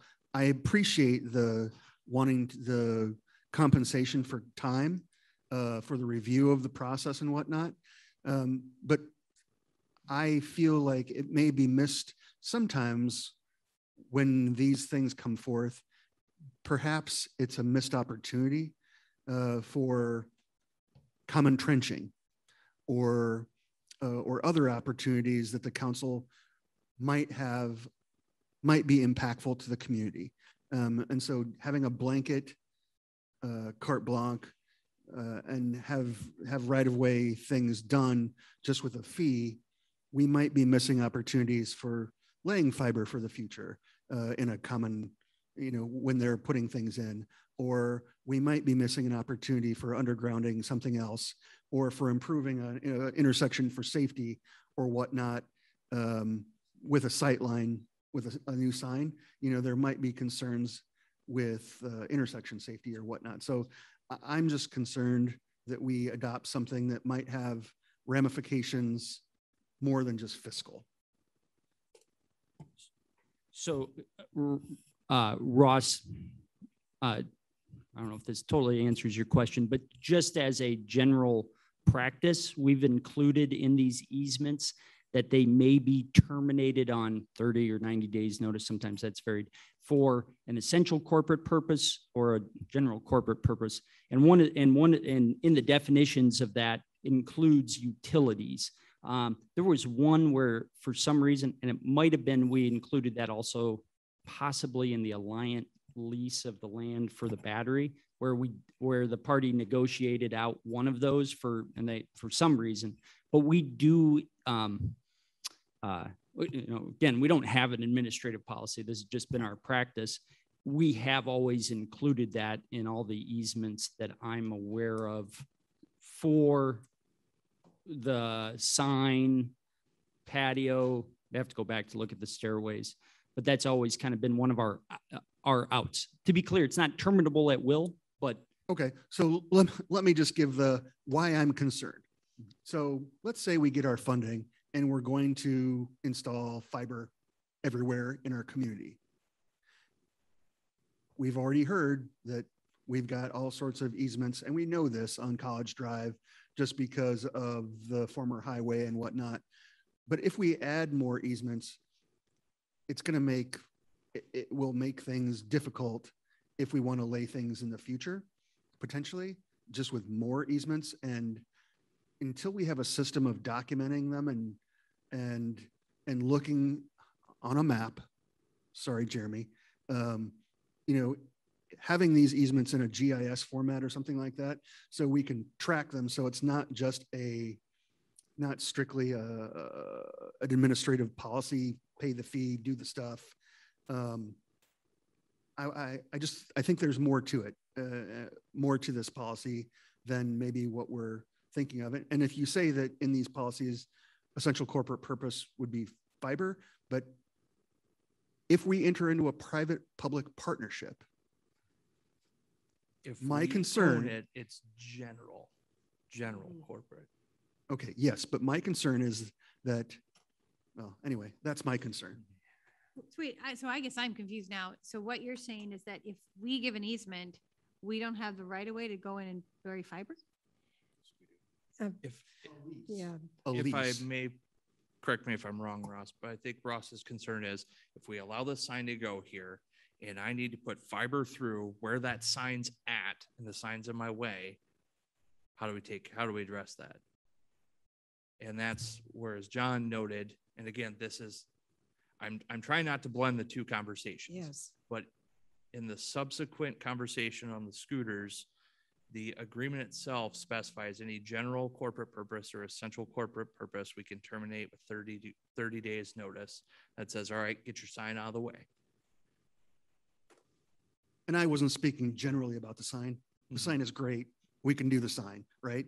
My concern is with the administrative policy as a whole and issuing things without having it's been a thorn in my butt about fiber that has been laid in the past or things that have been done in the past without us having exposure to it.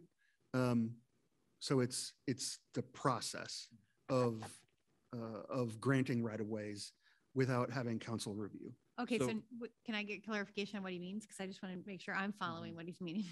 All right. So what you're saying is if we lease land to somebody else and they're trenching and we haven't had an opportunity to put stuff in. That's okay. I think that's what you're saying. I'm just trying to clarify for my own, like, right-of-ways have been granted, work has been done. We could have been doing something at the same time, but because we didn't have exposure to it, we didn't have the opportunity to act at that time. Right. So if we streamline this process more so that we don't have any exposure, I have a concern. Thank you. I just needed some clarification because I feel like lots of things are being talked about. Okay. Again, do you want to point out that this administrative policy does not give staff the ability to authorize any work within the right of way? All this does is give us direction on the fee associated with it. Anything after that, it would have to come before us. Yeah. So when Joe Q business owner comes to me and says, I want to do this. Duly noted. And I think that's duly noted by. Yeah, this is not by any means a method of approval. This is just establishing the fee so that when Joe Q business owner comes in, we can say it's $250 plus the cost of the city incurs. A lot of it's going to be like a patio. That's going to require a legal survey as opposed to a sign might not require that legal survey. So it's just so we can tell them what the fees associated with doing it are. Okay. Roll call. We got a question. All right. Sorry, Ross, just to address the general right-of-way permit process. When a right-of-way permit comes forward, let's say CenturyLink or somebody's putting in fiber, that comes to our office, sent to Chopper and Todd for review. I won't speak for Chopper, but if there's an opportunity for partnership, he explores that before giving the okay. So, I mean, we have and since I just looked, since March, we had 150 right-of-way permits come through our office. So I don't think you're asking to see all those, right? But if you are wanting to see some of those, that would require a change in your code because a permit, like technically I'm just looking at it's supposed to go to the city manager. But is that where you're getting at, like normal right-of-way work? Am I following you? Yeah, yes, especially being sensitive that we, even if it's just MetroNet, even if we don't even if we don't have the structure of something for fiber to the home, I think it's negligent of us to not review opportunity costs for those right-of-ways. And I know I've had that conversation with you before, and I know Chopper and I have discussed it in different ways. And that's why I did read this. I understand what we're talking about, but I think it's a larger discussion that the city manager, who's not here right now, or who did these things, who's not here now, I had asked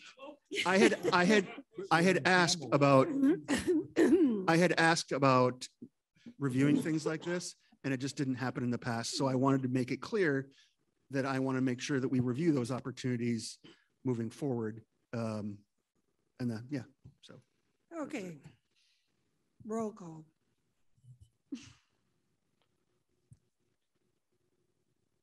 Luce, Yes. Schissel, Aye. Hadley, Aye. Johnson, Aye. Neal, Aye. Carlson. Aye. Zittergruen. Aye. Motion carried I'm gonna get a unanimously. Scooter's cup of coffee. It's pretty early. Okay. But we weren't really talking about scooters, and that's why I think No, now we are, but we weren't before, and that's why I felt like we needed to Okay. really separate those two on the agenda. Consider resolution 3224, proposing boulevard easement lease with A&M Coffee LLC and setting a date for a public hearing. So to Travis? emphasize, it is setting the public hearing. So yes, we are, the council would be tentatively agreeing to the terms within the agreement, setting a public hearing for consideration, and then approve the actual at the next meeting, right? No, you've got, for the public hearing, you would be doing it for the next meeting, but the public hearing. Or I'm sorry. With the newspaper here, it's 30 days out. So it's not next meeting. I apologize. Monday, December 6th. Correct. Yes. And then I would also encourage you, based upon what you guys have talked about in paragraph 2 of the now therefore, if you don't like any of those terms, please change them now, because we want, I'd like to see this resolution be consistent with whatever is passed by the council. And I'm not saying if you approve this today, you have to approve it next time. But it would cost, if it was a substantial change, I'd say we'd have to do it over again. So Could you give us a second? You said paragraph. if after the now therefore, paragraph 2 starts, this lease shall be on the following terms and conditions. And for instance, there's the 25 years. The very bottom of it, actually, then 3, I would point out that has the language about it basically running with the land of 900 Short Street. So what I was hearing, you guys didn't like that. You want it to be basically personal to the applicant. Yes.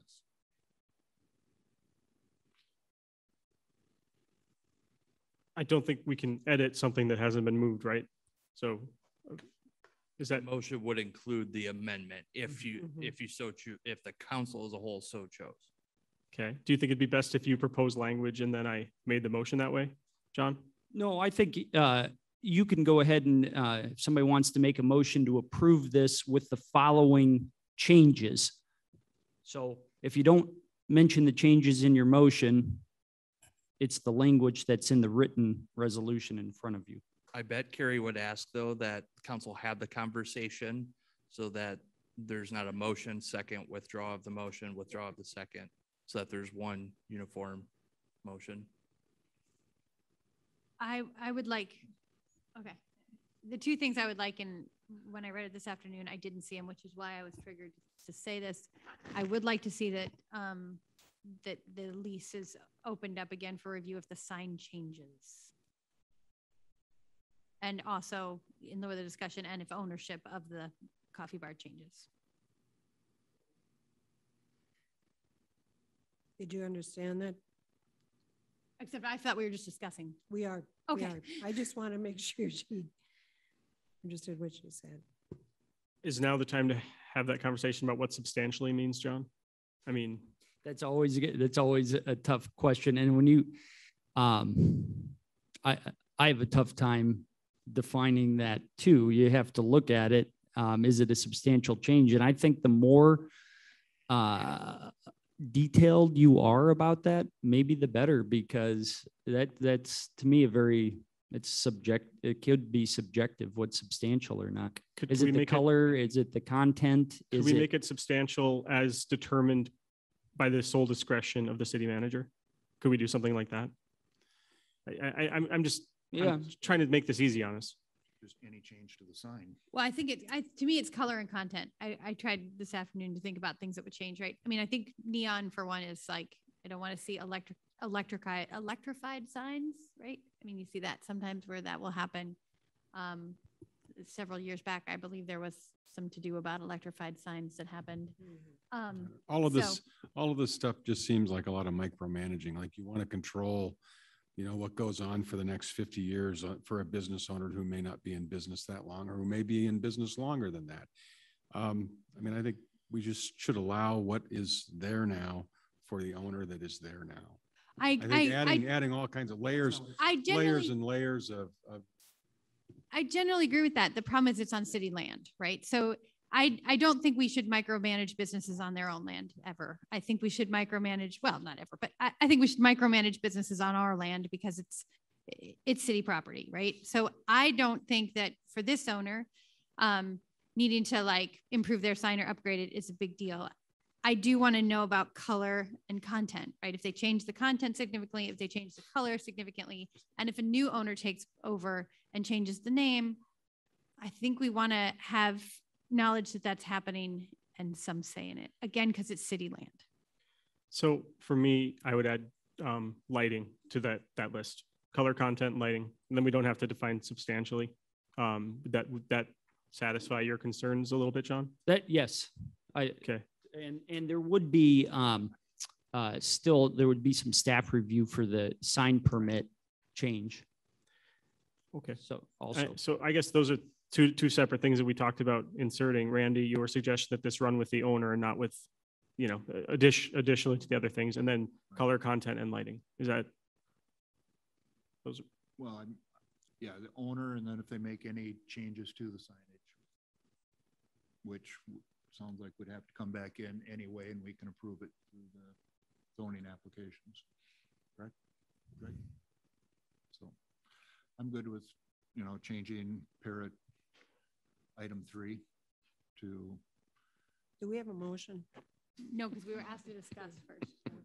I'm trying to avoid multiple things. Just checking.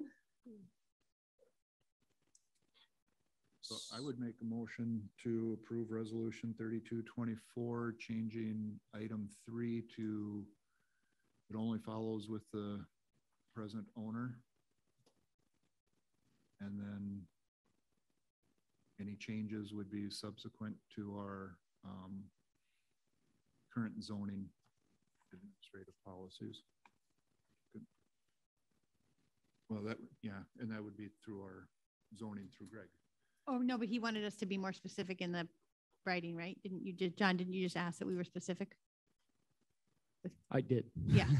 I mean, those are two different things because there is already the sign permitting process through the zoning administrator. But if you want it to come to the, I think, city council, if there's a substantive change of color, size, content. Color, content, and lighting. Yeah. That'll be the motion. Okay. So we have a motion by Chisel. Content just makes me nervous of First Amendment issues, but we'll address that when it comes so up. That's the problem, right? I mean, the content on the First Amendment, if it's on their property, not a problem. Our property, yeah, problem. We'll address it when it comes up. Okay. So Okay. 3 reads how?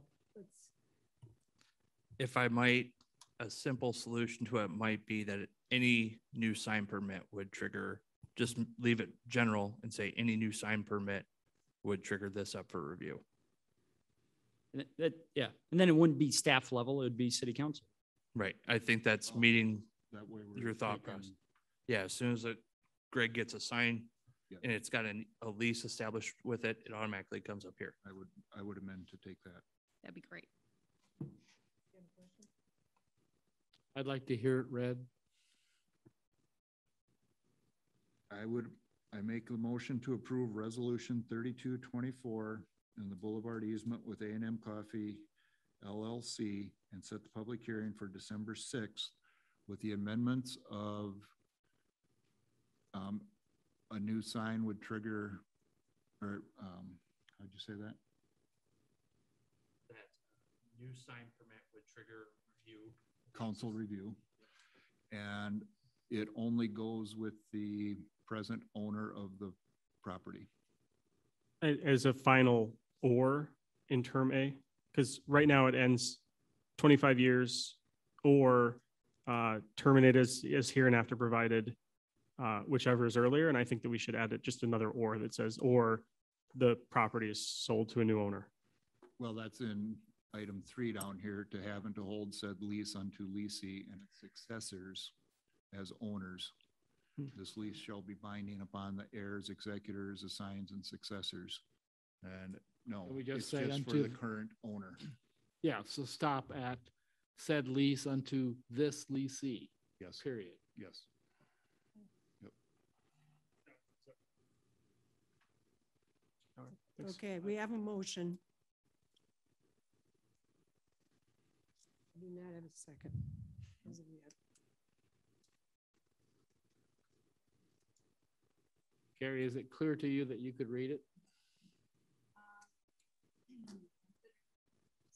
Sorry about that. Consider resolution 3224 proposing Boulevard easement lease with A&M Coffee LLC and setting a date for a public hearing on December 6th with the amendment of a new sign permit would trigger council review and also with a different property owner. Is that where we're at?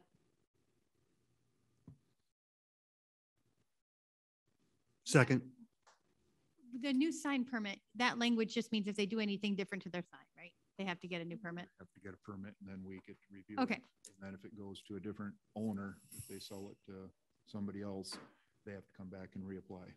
Okay, good. Okay, so we have a motion and we have a second by Heather. Any further discussion? If I had substantive concerns about this potential easement, do you think it would be more appropriate to wait until the public hearing to air them out? Or do you think that, you know, now's the time to get into it? I mean, you stressed that this is only setting a public hearing. I'm curious if that's what you're trying to say. Well, from my point of view, I always say I'd like to see the resolution, the notice of the public hearing, and the final resolution should have the same language, the same terms. If you want to change something, if it's more of an issue of whether you just want approve up or down, I would say wait until after the public hearing and the final resolution. If it's just an up or down vote type issue, if it's a term specific. No, I mean, I'm disinclined to support it, so I'll wait. Thank you so much for the information. Okay, roll call. Schissel. Aye. Hadley. Aye. Johnson.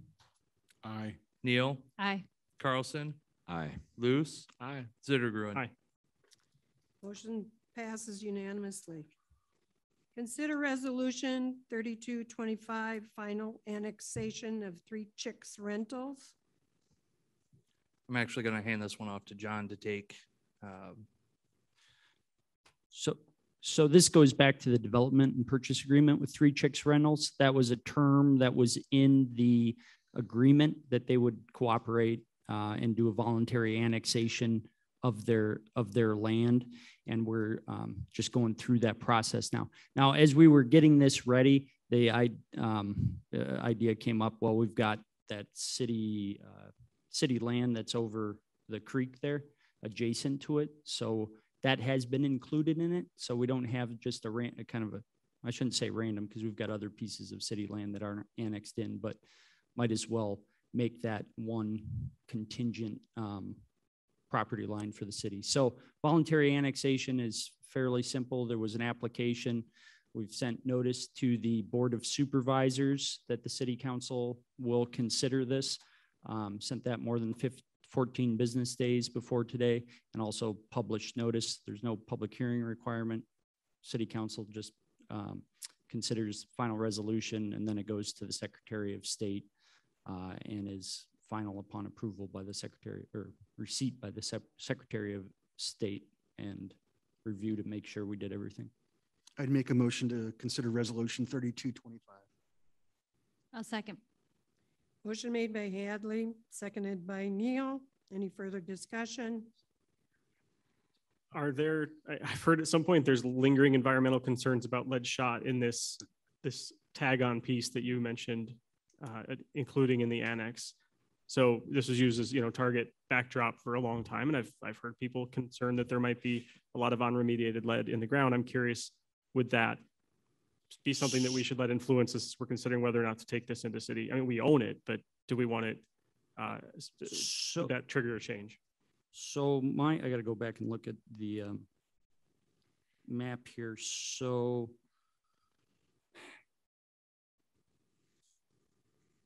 the part where my understanding where most of that lead went into the ground, some of that is in this land.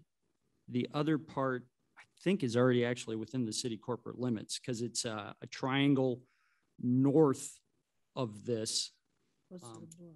That bluff, and I'm trying to see. I think that's already, that's not it. Part of this does include that. Part of it is on city land that is already in. I'd have to double check here, but I think it's already incorporated in the city. Okay, it sounds like if we have a problem, we have a problem, and this doesn't make it worse. Thank you. We already own it. Yeah. Okay. Anything else? Roll call. Hadley. Aye. Neal. Aye. Schissel. Aye. Carlson. Aye. Luce. Aye. Zittergruen. Aye. Johnson. Aye. Conduct public hearing regarding rezoning of Three Chicks LLC real estate. No written objections have been filed. Okay. Nobody's stepping up to say anything. Open the hearing, right? Did you open it? I'll open the public hearing. If there's anybody that wishes to make any statement regarding the rezoning of Three Chicks Rental LLC real estate. Seeing and hearing none, I'll close the public hearing. Consider ordinance 1283 rezoning Three Chicks LLC. I'd make a motion to consider ordinance 1283. Motion made by Hadley. Second. Second by Carlson. Any further discussion? Roll call. Hadley. Aye. Carlson. Aye. Neal. Aye. Luce. Aye. Zittergruen. Aye. Johnson. Aye. Schissel. Aye. Motion carried. Consider ordinance 1282 approving the 2020 redistricting map. This is the third reading.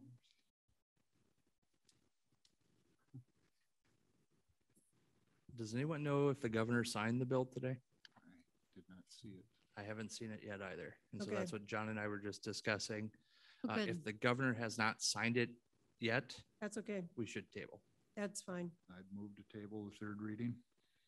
Can I ask a question about it? No. I'd like to ask a question too.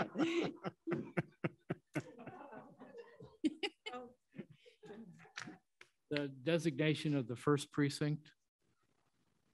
I tried to follow the words and couldn't to actually line it out. Okay. I got to pull this up. I know Jeremy did a read through of this than I did. But the easiest, I have to look at Beacon, the map that Jeremy made, and the ordinance at the same time to follow this. So if you want to, we can maybe pull up Beacon on if you just because I don't know another way of. I think that'd be helpful because if if it doesn't go where we say it goes. Right, right. And we do the third reading and we're, even if we're tabling. it, And I maybe understand. just to confirm or answer any questions about it, I mean, I can look at Beacon on my. I can get up to Quarry Hill Road and then I start meandering. We have 30 days before we have to approve anything again, correct? Can someone help me with that one? 60 actually. 60. We have 60 days. 60 days. I think we should I think we need to look at the map again, personally. I mean, I feel like we have not done due diligence with transparency. It is confusing, as Steve says. It's hard to know the boundaries. The boundaries don't align with what we have right now. I've been super frustrated by it. I thought we were under a time crunch. That has become more and more clear. We are not under a time crunch. We have time to do this right. And I guess I would rather do it right than do it wrong. It's a 10-year plan. So we can look at it tonight, but I would much rather look at it, the whole thing again, and start from process one. Why no trouble with all the other precincts, just the first? Well, I don't know if I can answer your question quickly, but where was it, Steve, that it started to go astray? Center line of Quarry Hill Road. Yep. Hence meandering southeasterly, east, northeasterly, southeast, south, southwesterly, southeasterly, south, southeasterly, northeasterly, east, south, east, northeast, northeast, southeasterly, south, southwesterly, southwest, northwesterly, southwesterly, northwest, south, southeasterly, northwesterly, southwest, southwest, north, and west along the Decora corporate limits to the center line of US 52. Okay, so. So you have some issues with that. Where are we now? Yeah, right. Aren't those illegal descriptions and that's how they have to be? You just described the corporate limits. It's messy over there. Right. I mean, there was no Exactly. other way to describe it until we got to a street, which was starting at the flats and going to the highway. And it was just the corporate limits is a mess on the south or the northeast side of town. Okay, but then we're on the north side, right? I mean, the flats. That's where you start. You said Ward 1. Yeah, so it's going up, it's going across the bridge there, Quarry Hill. Holland Bridge. And then I guess Jeremy's right. It's a rough set of directions following the corporate city line. Really, you jump to the west along the Decora corporate limits. It's really following To the the center line of US 52. Yep. Where's that at? Okay, follow the corporate line until it gets to Highway 52. That's Which is north of town and west of town. It's south. Right here. It's south. Be out by Pepsi. Highway 52 south. So Yeah, it's really it's almost circling the clock almost. I Yes. mean, it's basically going 3/4 away around. And I guess the only way to be more precise about this is a meets and bounds description that measures the number of feet each way. And then you have, I don't even get it. I don't even know it. It's minute. No, I'm saying No. we're along the and west to the corporate limits to the center line of 52. Hence north along the center line of 52 to the center line of Highway 9. Yep. And How so do you go north of 52 and get down to Highway 9? it's Highway 9 at the intersection by the Ford dealership. You're over by the bike bridge. Okay, so you did all of that and got here. Thank you. It's not easy to understand, admittedly, but What if Is the map part, I'm sorry, Mayor. I was just gonna ask if the map is part of the law or is the legal description what controls this? the legal description is what controls it. We want to make sure the map is consistent, but most people you give a legal description to, that doesn't mean anything. Right. So we do a map to go along with the legal description. So the layman, I mean, in this legal description itself, you really need a map to go along with it to understand what it's talking about, because you got to follow the corporate city line. Thank you. So why don't, the suggestion would be to table it till the next meeting. In the meantime, get the questions that you have to Travis. Is that correct? All I Prior to have me. noted down is a motion to table by Randy. That's all I have noted. And there's no second. Correct. Okay, I'll second. so we have a motion to table. Who did the table the motion? Randy? Randy, okay, and then was it you? Steve? We can't just draw 2 new lines? Fifth Avenue Steve. Mechanics? So second was by No. Steve to table. Discussion. I'm against the motion to table. I don't think the process was a good one. And that said, I think the result, based on my best reading of now the correct chapter of Iowa law this time, I think the result is as close as possible as we can get to following it. Just to quickly summarize, we can consider and should shoot for equal populations. Wait, we have to What? table it because the Oh, I'm so governor has sorry. a process. We're not tabling it because of me. We're tabling it because the governor hasn't passed it. No, we're just. Oh, we're no, I'm tabling- so sorry. I was ready Yeah. for this, though. You No, can no, tell no, I had, no, no, I no. had notes. Nobody's syncing this. You I'm guys sorry. don't just want to hear it for fun? I might vote with All right, I'll hold Randy. it till next time. I'll hold it. Can we, I'll hold it till next time. I'm sorry about that. Where's my gavel? Okay. We have to so- table this. All right. We have a motion and second to table. Roll call. Schissel, Aye. Luce, Aye. Carlson, Aye. Zittergruen, Aye. Hadley, Johnson, aye. Neal. Aye. Okay. City manager, department head, and council.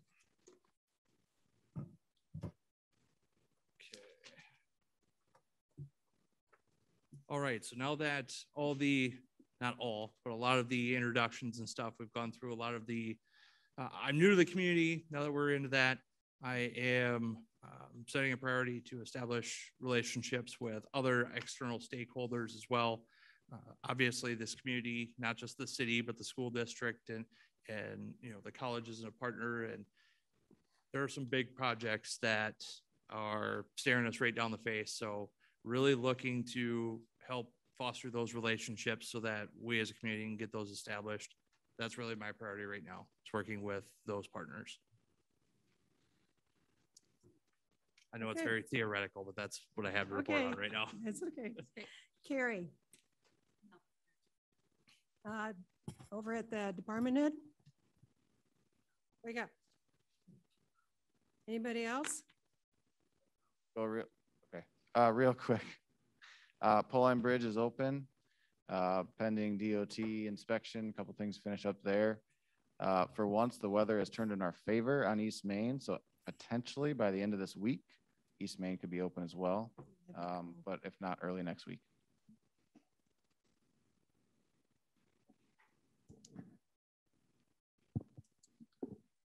We were scheduled to have our 3-year inspection tomorrow from the DNR for the distribution system.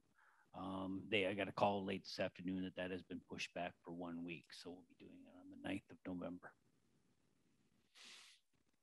Okay, anybody else? Randy, I have nothing this evening, Mayor. Emily, Tomorrow's city and school elections. I hope that everyone gets out and votes.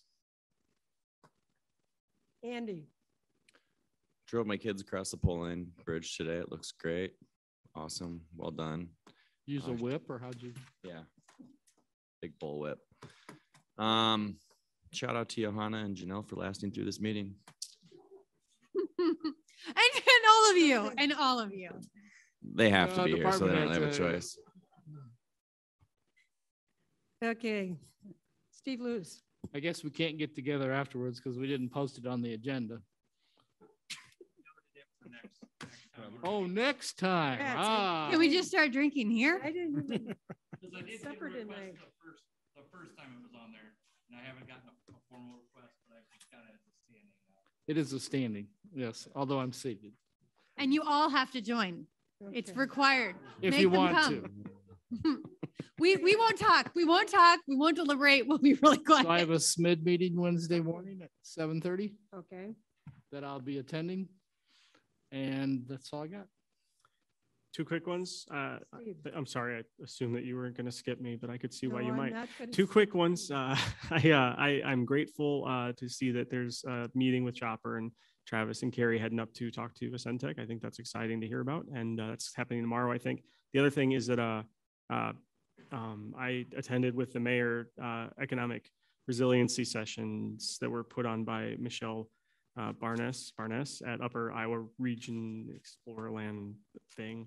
And they were great. We talked about a lot of things, wide ranging, but the primary goal was looking back at how our local economy, how resilient was it in the face of the COVID-19 epidemic? And then also what lessons can we take away in preparation for the next potential thing that might be disruptive to our economy? And good conversations with a bunch of local stakeholders. And it was good for our community to have those kinds of conversations.